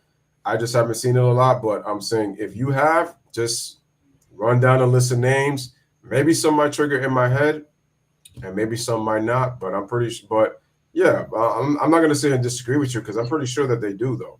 That's the problem. But you got to understand that in today's world, in today's media world, Ja can't be pulling that stuff like that. That's the problem. Exactly. It's not like. Go ahead. It was good hanging up with you guys. I have to go right now, but nice, Uh, great discussion with you guys. Have a good one. welcome. You too, man. Stay safe, stay safe, stay safe. And Duality, stay safe. All right, man. Shaq, Take care, nice to see man. you Thanks again. for coming on. You too. Nice for coming on, man. It's not the fact Josh holding a gun. I don't really have a problem with that. But the fact that you're doing this, remember the party, Lou? He was playing with his gun in the party. I think that's kind of weird. And then you're waving a gun again in your car. You're not even supposed to have a gun right away in your car. I'm talking about in the front seat. This is supposed to be in your back seat, right, Lou? It's supposed to be in your trunk, though. Supposed to be in the trunk. Yeah. I mean, I'm not mad at Ja having a gun. If you're using it for self-defense, like a murderer's attacking you, that's kind of different. But if you're just doing that for the sake of doing that, I think that's a problem. Yeah, I mean, I get it. Like I said, like I don't have a problem with him owning the gun or any, per se. But I'm just saying, like again, in this day and age, you know what people are going to think, for him having it, and it's like what he was pretty much doing with it too. So that's the problem. So, and what I'm basically saying is that you got to understand that you have young kids that look up to you. So when you do things like that, especially in this society, you're going to get criticized for it, like crazy. So, I can't really say much. Duality, I put the link in the chat.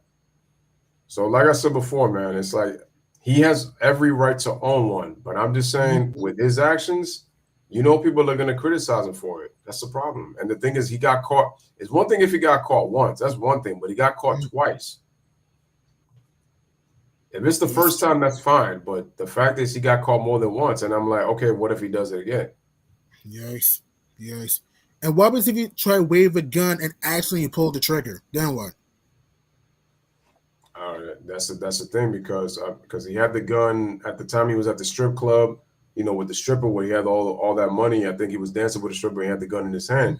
I'm like, suppose if you could have accidentally pulled the trigger, what happens? It's not the fact that that there are people that why is it when black people show guns this and that? Because the reason being is because they've painted a perception on people like that. But it's just depends. But you can't do that in this age and age. That's the thing. That's the thing. Right. Ooh, I have one question for you. What did you think about the overall playoffs? What is one playoff game that you enjoyed this year? For me, Warriors and Kings game 1. What were you? I mean, Warriors and Kings was probably my favorite series of the entire playoffs, just my opinion. Like I said, the Celtics and Heat was a little wishy-washy just with the way that things went down. Like my favorite game was Game 6. That was the only thing. But anyway, let me welcome Pete in the building. Duality, what's going on, man? I know you got a lot to say. What's up, my guy? What's I know going you got on, a lot man? to say. I know you got a lot to say about this Ja Morant thing. So go ahead, man. Floor is yours. Man, I'm getting on here just for the job, but I got a lot to say about a lot of these topics that we're about to hit. So let's get it. So my whole thing is it goes back to it's bigger than basketball to me when it comes to the way we deal with black. I'll even expand it to entertainers, not just athletes, and gun ownership. It's instant. They're instantly stigmatized. Like, when the Black Panther Party had their guns and they lawfully had the permits and they lawfully were in, the governor's area in, the courthouse. It was literally like, I want to say less than a week later before the NRA went against them with that act. Mm-hmm.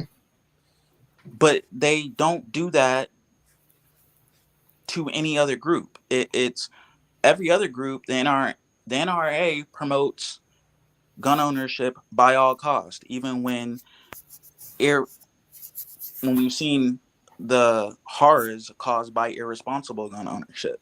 So I'm not promoting irresponsible gun ownership, and I'm not even necessarily promoting gun ownership. My issue is with the stigmatization and how it's not fair across the board. Like, I agree with that. And even though that perception is going to be there, it shouldn't be there. That's not fair. And do I think Ja has the foresight to, should he be the poster boy to change all this? No, because I think, to your point, he's not thinking when he's doing this. I don't know what his thing is with the guns, because he seems to be risking a lot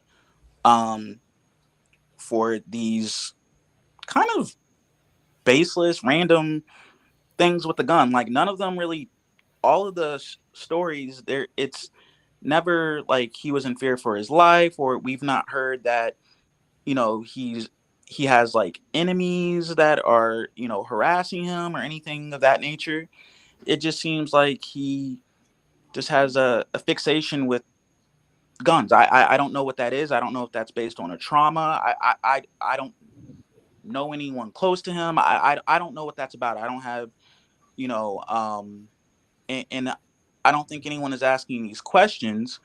I think if I were him, I wouldn't want to risk the generational wealth that he could possibly obtain in his career for this. So I kind of look at them as separate issues. Like, or even, I could see it with the Gilbert Arenas thing, where he was bringing guns into the vicinity. That's different. That was illegal, right? Yeah. That and could be a dangerous situation, and all that was over a dumb bed, and it wasn't even really real. That was the height of stupidity. Yeah. And I think I think it's weird, because I think it could be revolutionary for him to do it. If it was like Kyrie doing it, I would be more okay. Like, he's doing it, he's fighting for a cause. He's really thinking in a progressive manner. Ja doing it, I think he just has some issues that he's not getting to the bottom of, and no one around him necessarily is helping him get to the bottom of. But I think it naturally instantly gets painted as he's a thug, he's a bad guy, and all of this for things, that are very common in a lot of places in our country. I grew up in West Virginia. And I moved in at the end of 8th grade to Chicago. I've been in Chicago since then. Just turned 31, to give you all some perspective, right? No problem. And Got it. consistently, my classmates would talk about how they got a new gun, for Christmas, for their birthday. From, probably about 5th grade on. And, I don't want to get into necessarily the politics of gun ownership and what the stats are and all of that, and is it good or is it bad? That, I think everyone has an opinion, and I think a lot of people have valid reasons for their opinion, and either way you land on it, right? But these are things that go on in our country. West Virginia is not the only state where that happens. Ohio, that happens. Virginia, Kentucky, even in others, California, Florida. People, this country has it's not just Ja has an obsession with guns. This country loves guns. That's true. But I don't see, and because I can't think of any other athletes off the top of my head that have been with the guns, because when it happens to them, it's usually just they throw up a picture and then it's done. It never becomes a topic. Like the whole thing with going back to, kind of just to give you a similar example, here in Chicago, Derrick Rose and Patrick Kane were both facing, I'm not trying to get your channel blown up, but what's the proper language for this? Harassment charges, pertaining to the opposite sex. Is that okay to say? Yeah, that's right. Language wise, okay. I don't want you getting penalized or anything, bro. And they were covered radically differently, nationally and locally. And I have a little bit more insider information on the Derek situation, but the Patrick Kane, and then it's a little different because hockey is not like necessarily a mainstay sport that gets covered on like an Undisputed or a First Take type of show. Right. But during that time, this the Chicago Blackhawks were pretty dominant. That was right after their championship run, kind of that little dynasty that they had. So and they just recovered so radically differently, and that always seems to be the stigmatization. And it's the same way when we talk about guns, and I find the double standards that like I think sometimes we as fans reinforce to help that precipitation grow. And so that's my problem. Like the same thing with it's a little bit of a different issue because potentially Ja's issues could become illegal if he does that in the wrong place, or if he points at a person, or if he ever, God forbid, shoots at someone or anything like that. That has legal ramifications, of course. Yeah. But so far, everything going on with him is just perception based, where people have multiple opinions about it. They do. And and to a far lesser extent, Zion, his old teammate, his buddy, and I clown Zion. Zion's a game goofy. Zion would be better off giving me that money that he was giving old girl, and I could help him out. He wouldn't be having these issues if he was just giving me. I could coach him and give him some game. But ultimately, like, that's a PR issue. It's a bad look for him, but he's not doing anything illegal. He looks crazy, and it shows a lack of leadership. But we've known that about Zion, right? Yeah. And I've always been kind of, I think we talked about this before, and I've always thought Ja was going to end up being the better player. And so far, that seems to be true. But I don't know if maybe he's suffering from some survivor's remorse that can maybe sometimes cause PTSD, where he's starting to self-sabotage because his successes may become a little quicker than anticipated. I don't know what's going on with him. I think both of these dudes are young guys, and they could use some mentorship, some outside consistent mentorship from some, That's players, some better. But that's the difference in the league. The league wants to go so young. They're not like a Miami where they just have a Udonis Haslem. Just a coach who's in who's just going to be regular clothes, in that's uniform. The problem. That's the problem. The league has gotten so young. We haven't had the right veterans to really talk to these young kids on how to properly conduct themselves, and not just as NBA players, but as people. Because we got to understand, you're in the media. So when you're in the media, perception is everything. My thing with Ja is, like I said before, it's not about him owning a gun, because he has the legal right to do that. I remember a Houston Nationals pitcher, I remember he had it for self-defense, but he had a legal license to own a gun and all that kind of stuff. So my issue is not with Ja owning the gun. It's the perception that he's painting of himself and the decisions that he's making around the people around him. He needs to get rid of them, because all they're doing is making him look bad. And the thing is, to me, Ja is not, he's trying to be something that he knows he's not. And that's my issue with Ja Morant. He's trying to be something that he isn't, and what it's doing is he's getting a negative perception, all because of the choices that he's making, not understanding that, bro, you're a Nike athlete. So you have to understand that when you're given a certain responsibility, you are getting a contract. And like you were mentioning before, you were basically saying how much money, like if you was given the amount of money that these guys were making, trust me, you'd be doing something with it, or like you'd be able to help these guys. So yeah, and I agree with you that I feel like there's something internally, mentally going on with these players that they could use the right mentorship. They really could, because I really feel like they need that kind of help. I just feel like the focus on what they have isn't what they're.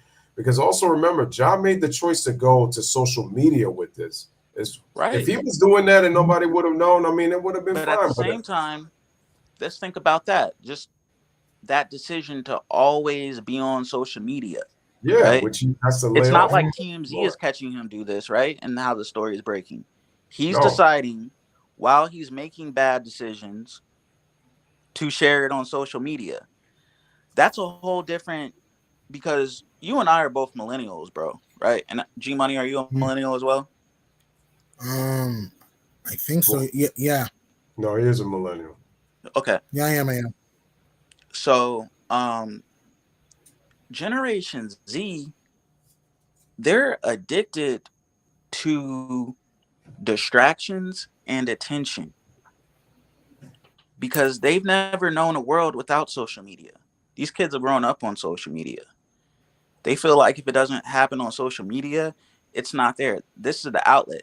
Like, although he didn't receive the same sort of attention as Zion for whatever reason, like Zion has been getting covered like he was, an NBA player since high school. We've been looking at that man dunk on mugs for how long? He has been getting the LeBron James treatment because that's who he was really being compared to. We really haven't seen a high school athlete receive that sort of attention since Bron. Yeah. And Ja received, some attention as well, but they've and maybe that's also part of it. He didn't receive the Zion level of treatment, and now maybe he's overcompensating for it. I don't know. I'm not, trying to put any It could be stigmas on the man. Because I really hope the young brother gets help for himself and doesn't jeopardize him getting generational wealth off of self-control issues. Because I don't, even though I don't think the perception should instantly go because he's having a gun that he's a thug or he's a bad person or anything like that. He's a good guy. But John's if he's not doing it for a reason, if he's not doing it for a cause, if he's not doing it to push something further for the greater good, then there's no valid reason for him to do that. It's just another example of poor decision making.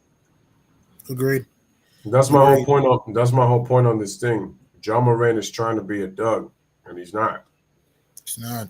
But my thing is, do we know that's what he's trying to be? Just because he likes guns? He could be like a gun collector. He could be like, I don't know. I don't know. Like, I don't see someone with a gun and just think that they're a thug. I know. That could be it. You know what I'm saying? And don't get me wrong. I think the way he's carried it, I'm not even saying that he's like showing off responsible gun ownership, because I don't think that would be true. And I'm just gonna call it down the middle across the board. So if anything I say, it has to be valid, even if it doesn't help my point, or if it helps my point. If it's accurate, I'm going to say it. That's just the way I move. So, but like my issue is, and he very well could be thinking that he's a thug, or he wants to do that for whatever reason. I don't know that, but I think it instantly gets painted that way by the media, and I think we as fans kind of go in that direction because it kind of seems like that, or it could be perceived as that. So, I mean, I think to your point, bro, like, why would you even position yourself to give someone that negative perception of yourself? And that's my whole point. That's really it. On that point, I'm not arguing with anyone over that. That to me, that's just poor decision making. That's it. You got to understand because just as much, you got to understand where we are today. Like it goes back to what you were saying with millennials, and this is what they all grown up on. There's not enough But veteran. that's Gen Z though. That's Yeah, because it is. No, it we is. grew up kind of in the middle, like where we had technology, but you and I have known, all three of us have known a world without iPhones. Mm-hmm. They haven't. These kids don't have textbooks anymore. They have iPads. Which is why, in some sense, I gotta blame the parenting too, because I mean, if that's something that you kind of, I get that John's a grown man and got to make the decisions, but that to me is also where the parenting's kind of come in, and a lot of times you don't even really hear about the parents. It's really always about Ja Morant this, Ja Morant that, Ja Morant that. Like I said, what makes a great person is that strong support, is that support system. So I'm kind of wondering what his family life is like. I mean, if that's just if And we that's see just his dad, but we don't see his mom as much, you know? True. And his dad to me doesn't really act like a father, to be honest. It's almost kind of like it's like a joint thing, and it's like, you kind of need to be his dad right now, just because again, Ja's young. Ja's gonna make mistakes. I'm not expecting Ja to be a perfect person. Like, you make mistakes and you learn and you grow from that. You grow from it. Yeah. Mm-hmm. So Trial I'm just by saying, error, right? Trial by fire. right. My thing with Ja Mm-hmm. Morant is, again, you have to understand, first time is understandable. What Ja has to learn from this situation is that don't repeatedly get caught doing the same thing over and over. Because if you think it's bad now, if he does something else, you already know what they're gonna paint him as. So it's like, I just hope that Ja has the right people around him. These people that he's hanging out with right now, and I don't know who they are, but whatever advice they're telling them is clearly not working right now. So it's like, he needs to stop. Don't listen to the advice. he has to find a way to get away from that. It's not even just really just not listening. He's just got to get away from that group. Hopefully he can get himself. He has the right support system to get the right people around him. It's like, because for him to just be smarter about some of the things that he does and just the way he moves, because trust me, because the thing is, at this point, after these two incidents, no matter what, people are gonna try to paint him to something, and that's unfortunate, but that's just the way it is, and that's just the way it's gonna be. I just hope the brother learns from it. Me too. For real this time, because it felt, because quite honestly, it didn't feel like it came off that way when he felt like talking. So I just hope that in this case, maybe 25 may be a slap in the wrist, maybe not. You just hope maybe he might have learned something in those 25 games. Hopefully, I mean, I don't think 25 games is a slap on the wrist due to the amount of money that he's losing. I think 25 games is pretty significant considering he did not break any laws. But more so than the games, and because I kind of look at the incidents as like, it's not like, to me, not enough time has passed between incident 1 and incident 2 for the behavior to really be corrected.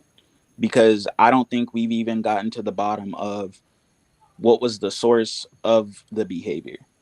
Like, why was he doing that? What was... That's true too. The instant, like the instant reaction is, okay, he wants to be a thug. Okay, so I would submit, if he's going to therapy, if he's seeking counseling, right? What about his experiences in life make him want to be a thug, to portray that, right? Or like, is it a situation where he needs to go on like scared straight?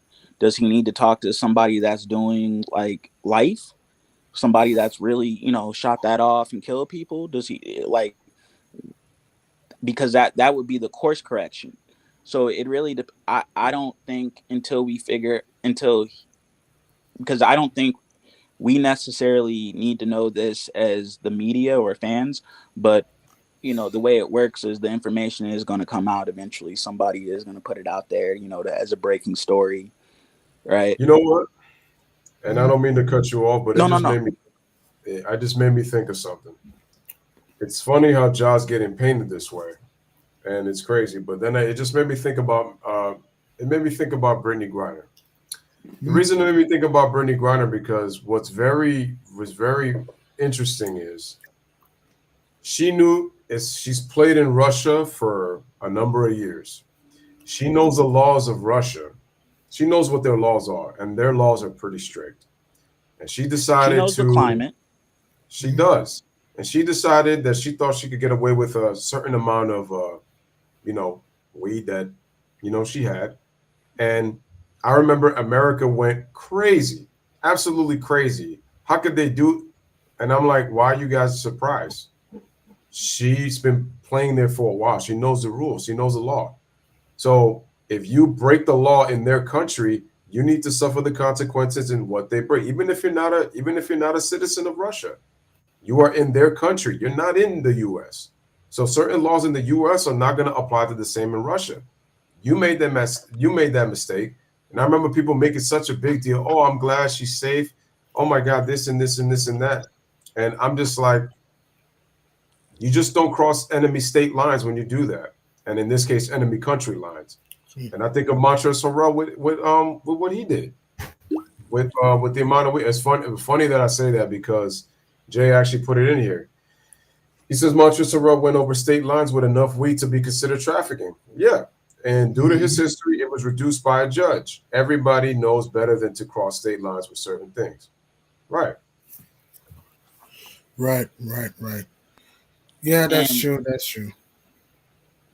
And quite honestly, and the reason, even though Ja is giving up a lot of money, I still also believe the fact that because trust me, I know other players, and it could be depending on certain ones, depending on who it is, will probably get more severe punishment.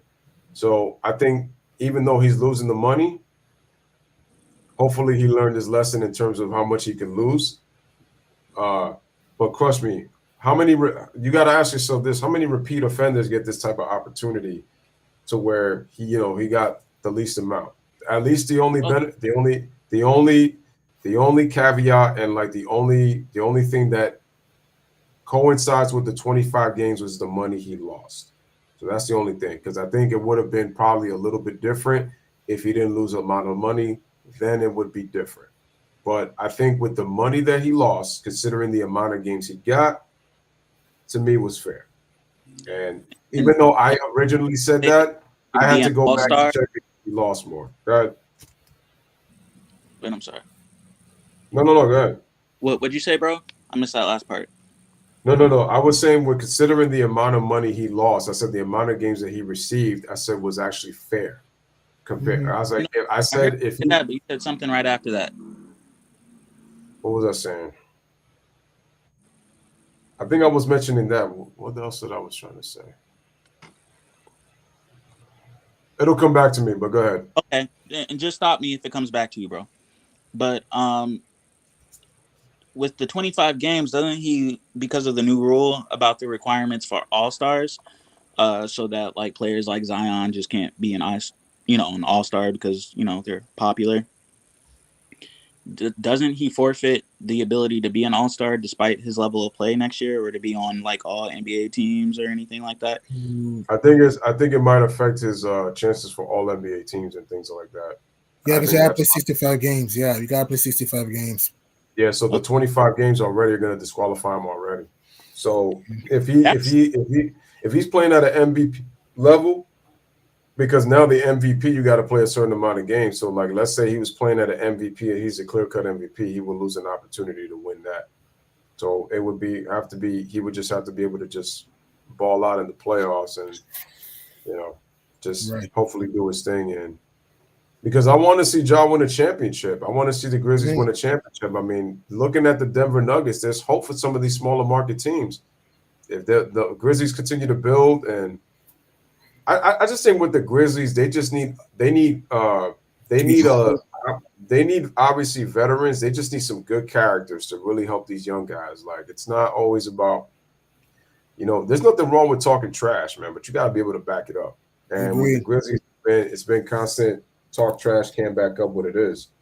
And you see what happens. That's that organization. It hasn't been what it should be. I think their latest decision they put all of their issues on who is their little trash talking dude? I can't think of his name at the moment. Dylan Brooks. I mean, they could have brought him back. Like he did he trash talk? Yeah, but like some people like that aspect of the NBA. You know, like it's not his trash talk didn't it maybe got the Warriors a little riled up, but it didn't stunt their chances. Like that wasn't the deciding factor for why you all didn't continue. That's I'm totally against scapegoating of any kind. And to see that come from the top down, it's not like his teammate said that, but it which would be problematic within itself. But it came from the top, like so that's like the decision making process that says a lot to me. Yeah, I feel like upper management to me has got an internal issue with the fact that they put it all on Dylan Brooks when Dylan Brooks is just a player trying to make a mark in this league, and it's crazy how some of the teammates kind of like were kind of shook and they kind of went with the fact that there was some stuff going on. I just don't like the fact that Dylan Brooks got the blame. My motto's always been you win as a team, you lose as a team. Obviously, Exactly. superstars are going to get. Everybody gets a certain amount of blame. Superstars are going to get the most along with the head coaches because the coaches are the one calling the plays, and the superstars are the number one guys on the team. So number one, number two, whatever. But I don't like the fact that Dylan Brooks got scapegoated for like the way that the rest. I mean, why doesn't Desmond Bain get enough blame? I mean, Jaren Jackson. He played like crap. Jaren Jackson played like crap. But Dylan Brooks, who's a role player, is getting all the blame for what reason? Everybody should be getting equal blame. So it really doesn't make any sense. So the fact that they scapegoated him like that and he now has to go overseas, that to me is pretty bad. It is. And speaking of bad in the playoffs, nice to meet you, Duality Unlimited. Nice to meet you, man. You can call me G Money. My name's Gideon. Really, I want to ask you one question. We better before G Money. Oh, man. Okay, right. I want to ask you one question. What did you guys thought about these playoffs in general? I thought the playoffs were pretty good. Not amazing, but I thought it was some surprises that caught me. I mean, 8th seed in the NBA Finals for the second time ever. The Nuggets finally broke through. Michael Porter, Jamal Murray, Nikola Jokic got themselves onto the scenes. What you guys thought about the playoffs? So, big picture. I'm sorry. Did you want to go first? No, go ahead. You already started talking. That's fine.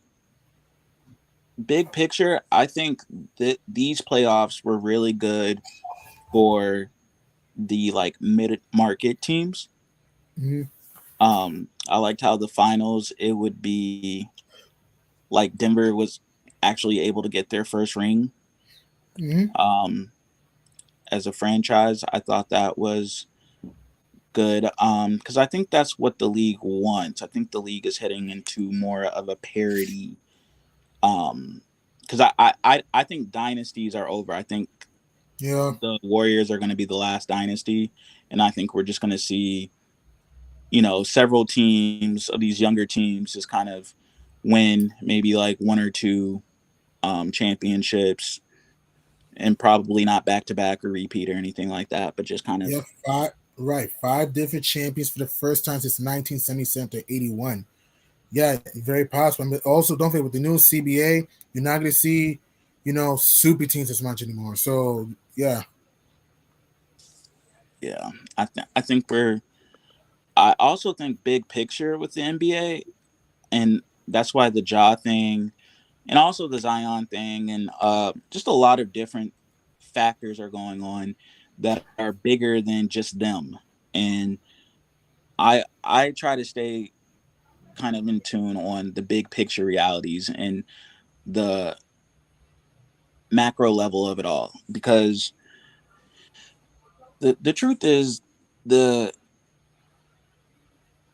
NBA is moving away from African American players. They really want to get more into non-American Black players and European players because they want it to be a more global brand. They're really not. People think they want to compete with the NFL, and it's really the other football that they want to compete with. They want to be a global brand like soccer. Correct. expand where they're just, like the way soccer is the biggest sport in the league. And they might not be able to catch soccer, but if they're able to extend their market share, that's when the ratings will go up. So they're not worried about like the dips or the leveling off in ratings for the time being. They might take 5 years of that, maybe a little bit more. But the big picture, and they're going to use Zion, they're going to use Ja as poster boys on how to make that happen. They're going to use players like Joker. They're going to use players like Luka. They're going to use players like Giannis. And that's why player like Melo could still play in the league. He could still get on a 12 roster and really actually contribute as a rotational player at the minimum, really. But they're trying to get all of those players out. That's why we don't have veterans anymore in the league. That's why you don't have a lot of the mid-level players are like the draft picks that didn't work out rather than like the older guys, the 3-and-D guys. It's just moving to the league is going to look vastly different in really like 5 years. So, and I saw that kind of throughout the playoffs. Like they're really trying to get generations, the faces of the league kind of out of the way so that they can really expand their new agenda. And, to me, it's obvious. And I think it will become more obvious to like that, even the casual fan base as time goes on. And I think it's kind of like when you see it, you can't unsee it sort of thing. So. Man, the thing is, I just think that the drive of NBA players are not there anymore, I'm mostly talking about the American-born players that are here. I just feel like, again, like people love to trash like the past and the older players. I just feel like also the respect of the game is not there anymore, just for the fact that the amount of money that the NBA makes now, a lot of the contracts that the new age players make now, even up to role players make now, the drive isn't there to be great. The drive really isn't there to win. It's about the drive to promote your brand. That's what it's really about. It's about money and it's about branding. It's about living the NBA life. It's not really. You look at a guy like Ben Simmons. All I heard was the amount of talent that Ben Simmons had, and Ben Simmons is going to be the next LeBron James. And look at him now. He's barely serviceable on an NBA floor, making all money, and a lot of times he complains about the money that he's being owed. And I'm like, how can I owe you money when you're not even worth that amount because of the way you play? You've never really improved on your skill set. And so the thing is, it's a drive. Like, I knew Ben Simmons was, and in my opinion, I call him a fraud for this reason. I don't care if people get upset for this reason. I remember when when he made his first playoff appearance with the Sixers, they raved about his 16-game win streak that he had when Joel Embiid got hurt. The very next year, when they got knocked off in the second round to the Celtics, I remember the very next year, Byron Scott was talking to him, and he was on NBA TV. And they were talking about the expectations of the Philadelphia 76ers. Ben Simmons was talking as if like the Sixers really didn't have any expectations to be a championship team. I'm like, with all the hype that you got, with what you accomplished last year, expectations are going to be on you. And I remember Byron Scott got on him and was like, no. He's like, yo, you should be aiming for the Eastern Conference Finals. Like, you made the second round. You got one of the more talented teams in the league. And Ben Simmons was trying to double down like, oh, no, we're not that talented. Like, we're not thinking about championship. We're just trying to see how we can, possibly grow. And it's like, and I just listened to that, and I'm like, unless he has the right voice around him, I said he doesn't have the mindset of a winner. And it didn't help that Brett Brown was coddling him while he was there. So that didn't help. He got fired. They bring in Doc Rivers. Obviously, the Doc Rivers thing didn't work out. And Ben Simmons all of a sudden, obviously gets traded for James Harden. And then this Brooklyn thing hasn't even worked out. Like, he's shown no progression whatsoever. And then all this hype about in the offseason of him shooting jump shots on social media, and he's about to hit 3-point shots, and then never really ever takes him. Doesn't ever really take him. Has not improved as a free throw shooter. And the funny thing is, one of the scouting reports on Ben Simmons was that he had a very lazy motor, and it shows now. And so for those who were big believers, I mean, take a look. Skip was raving about that 42-point game. He brings it up every single time, and I'm like, what does that have to do with what have you done for me lately? That's what the NBA is. What have you done for me lately type of league? And he has done absolutely nothing. And this is they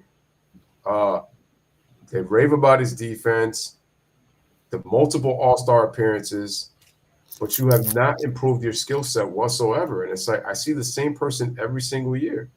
And Ben Simmons is part of the problem with these American players that don't want to improve because of the money. Because it's all about branding, the love of the game is not there. Which is why some of these old school cats get mad at these new age cats because of the money they make, the skills that they have, but it's like they don't want to put in the work to be great. They could be helping the NBA ratings right now, but they don't. Low management is an issue. Guys getting hurt is an issue with this whole bigger, stronger, faster NBA, a more skilled era. But it's like I keep saying, as skilled as these guys are, we don't even see the fundamentals of the game anymore, neither. Which is why which is one of the reasons why ratings is down, man. It's one of the reasons. It's like it's a give or take. I give you something, you take away something. Like we shoot more threes, but now we can't post up. And I said I would love to see the amount of threes taken with the amount of post-ups. Just mix up the game. Use the mid-range. It's beautiful basketball when you can find a way to blend all three, but we don't see that. The game is primarily one style. And like I said, I felt like Curry kind of hurt the game with it. But go ahead. No. I was agreeing. No, I was finished. I was just gonna read the comments and then one of you guys could talk again. Jace. Oh, so they said that the Porzingis trade got. So, yeah, I was trying to look into that. Is that true? Yeah, they said that the KP trade got vetoed. So G Money was right on the money. And he was right on the money. Yep, no KP to Beantown. No KP to Beantown. So what team do you think you used at Kristaps Porzingis? I don't see how that could get vetoed. It's over. It fell apart. The trade just went. It fell apart. Or did the trade fall apart? Those are two different things. The trade fell apart. So what? How did it fall apart? I have no idea though. Did someone not? How did that? I'm guessing you would have. I guess you could type in Kristaps Porzingis and see if they have an update. But all I know is pretty much they'll probably have the details maybe on it. Okay, Chris Wedge says that the NBA will be just fine and grow as long as they stay away from politics. That's another thing that's been hurting the NBA's ratings as a whole anyway.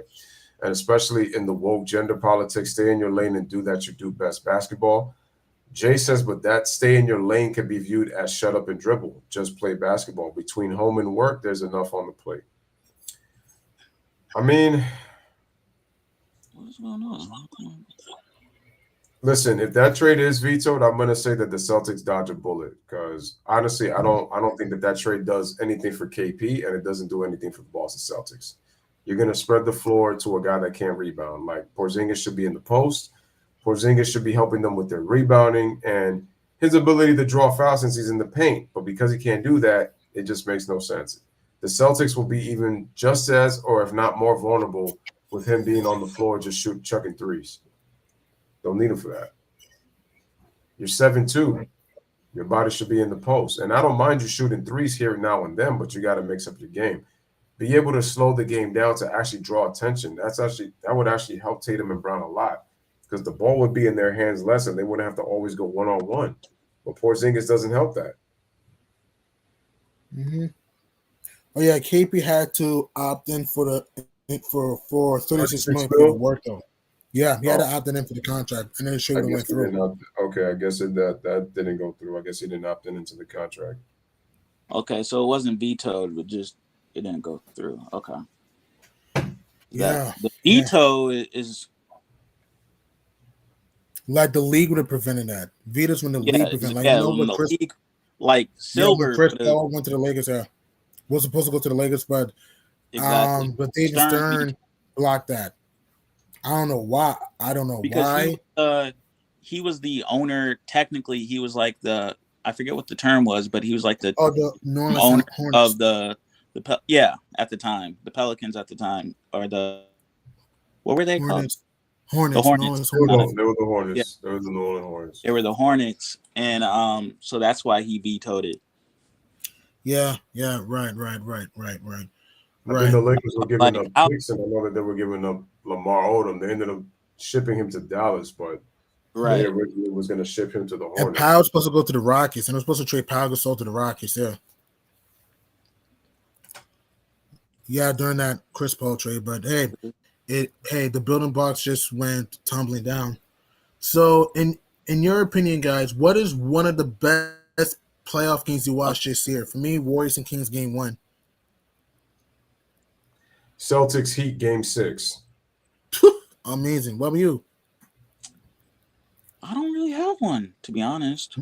No, it could be any. It's not number one. I'm just asking any game you watched, playoff game you watched this year that was amazing for you. It doesn't need to be number one. It can just be random, you know? No, yeah, like this playoff series, I didn't really have a game that like drew me in like that. I thought all of them were just kind of like cool, but it was nothing that I hadn't like these. It wasn't like an all-time great or entertaining playoff series for me across the board. It was just kind of I actually JB, I don't want to say I for was me, disappointed because I wasn't. There was a lot of good stuff happening, but I wasn't as drawn. I'm normally like watching every single playoff game with the playoffs, and I wasn't like that this time. right. For me, another game that I thought people don't talk about enough. I thought Grizzlies Lakers game 4 when it went to overtime. I thought that was a barn burner. Me, Knicks Cavs game 1. I mean, I thought that was a fun game, defensive grind. What about you, Lou? Is there That was a another good game that you series. enjoyed watching? Was I'm kind of on the same with Pete in terms of like Celtics and Heat was kind of really the only one that drew me just with what was at stake, especially with the fact that Boston was starting to come back, and then they were in control, and then it almost like they choked the game away, and then just those last like 2 minutes just like had me hooked, and then the fact that Derek White came in and just made that freaking basket when I thought Boston was out here about to just lose it. And then just the drama, like there was actually like it was real theater. Like it felt like it felt like a movie. Like it felt like a play. Like it was theatric. Like that's what that game gave me, like more than anything. And you could even say the game 1 between the Warriors and the Kings was kind of the same too. But that game 6 between the Celtics and the Heat was probably the game that I watched more than anything, because it's true. Like that's kind of the problem. There's people who are tuning into the playoffs, and it doesn't matter like what people say. Like they're just tuning in and they're excited to watch anything. But in terms of me, with what's happened and what has gotten involved into the NBA, it's kind of taken away. I really hope that these small market teams and just the NBA as a whole continue to get better and just push to the point where basketball is watchable again. But kind of Chris West was kind of pointed it out right now. The problem is that with what's going on in terms of social media, and then the problem is all of these like agendas, and like sports has never really been. I'm not saying that there weren't politics and political events that athletes have done like in their sport, but I just think when the sport as a whole gets involved, acting like they really understand and they know what's going on when they actually have no idea, has really kind of hurt the product. Like the NFL was doing the same thing, and they kind of got away from that. Like after they saw that they were losing casual fans, because the thing is, people come in, they want to be entertained and they want to watch the game. They're not trying to get into politics. They don't want to get part of that. Like there's a lot of things going on in the world, and people just want to have a moment just to watch that, to watch their sport. That's really what it is. I mean, that's what it boils down to. And until they get away from that, the ratings are going to continue to tank. Even if there's an improvement in play, if there's a change in rules, the players get better in this new era that Pete had mentioned about the Zion's and the John Morants and the Lukas and the Giannis's and the Jokic's, kind of being pushed as that next, because he's right. They're getting rid of all these players out the league. Pretty soon, I mean, look, Wade is gone. Carmelo retired this year. He's still serviceable, but he had to retire because nobody was picking him up. LeBron's time is coming, So it's like, a lot of at this point, Steph Curry's time is coming to a close too. Kevin Durant, those guys are going to be gone. Those guys will be gone too. Yep. LeBron's kind of a tweener, so he's kind of like in a weird era. Like he's not quite in like KD and Steph's era. He's kind of more in the Wade, Carmelo era, and he really is kind of the start to his own era. Because he was part of one of the last classes to be one and done, not one and done, but where you could come straight from high school. So that's true. That's true. That is true. And we have a new young blood like De'Aaron Fox coming. I mean, you also have Jalen Brunson making a name for himself. I mean, Victor Wembanyama. I think it'll be a good young piece player. I don't know about GOAT talk. I think people see he's going to be the GOAT. He's the GOAT. They don't know what they're talking about. Let's see what he looks in the league. I think maybe Kate Cunningham, if he's healthy in the future, will get his name. I even think Piela Banchero will be improved. Jabari Smith, Kevin Porter, a lot of guys I think improved. Jalen Green, yeah. Definitely. All right, guys. So this is the end of the show. I got a graduation I got to get ready for tomorrow. Fifth graders at my job or at the school are graduating tomorrow morning. So I gotta iron my shirt and stuff like that to get ready. I believe children are the future.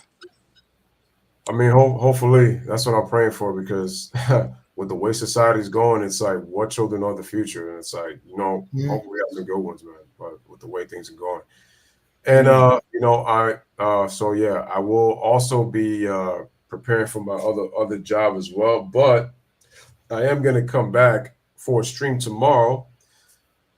We're going to be talking about Scottie Pippen and Michael Jordan. This is probably, I haven't really done MJ like that long in a while, but, a lot has been going on. I'm pretty sure, there's a lot of things going on with Scottie. And, I get on Scottie a lot, but part of the reason is because from what I see, I just can clearly see there's just a lot of insecurity in Scottie. I feel like it doesn't get enough credit. I feel like there's a lot of things that have kind of mixed into that, but I'll get on that tomorrow. But I want to thank Chi-Town King for being a guest. I want to thank G Money for being a guest, and I want to thank my man Pete for being a guest, like on the show, and being able to get a lot of these topics and a lot of feelings that we have towards about things. And ladies and gentlemen, as we always say at the end of the day, there's nothing wrong with disagreeing. We just keep it civil, and honestly, opinions matter. You already know what it is. You'll bring something to the table. As long as we keep it respectful, that's all it is. It always just brings out good debate. So bring out good debates. Always bring your A game, which you guys did. Definitely, you guys were making some great points pretty much all night. Whether we agree or disagree, it's all about what you bring to the table, and it's all about respect at the end of the day. So I respect you guys, so thank you for being here. Definitely appreciate that. And if you guys want to come on the panel for the Scottie MJ stuff, definitely can. We definitely got to talk about Michael's selling of the Hornets. That's for one. And then obviously the Scottie Pippen beef that has been going on for quite a while now, ever since The Last Dance came out. But anyway, thank you guys. Shout out to everybody in the chat. Appreciate you. So from the Louis Sports Network, I salute to you guys. Bless up. Live, laugh, love. Thank you guys for watching. We chat together. We stream together. We are family for life. If you guys would like to donate to the channel, you definitely can, but it is not an option to do it. Links are in the description on the chat and also in the description on the channel, definitely for sure.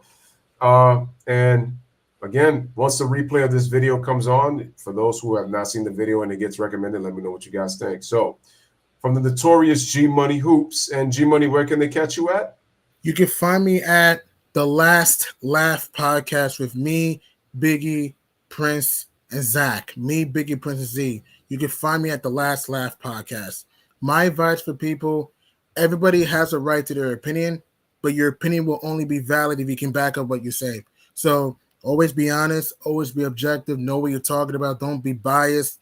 It's okay to disagree on certain things, but don't disagree for the sake of disagreeing. Just remember that. And stay healthy.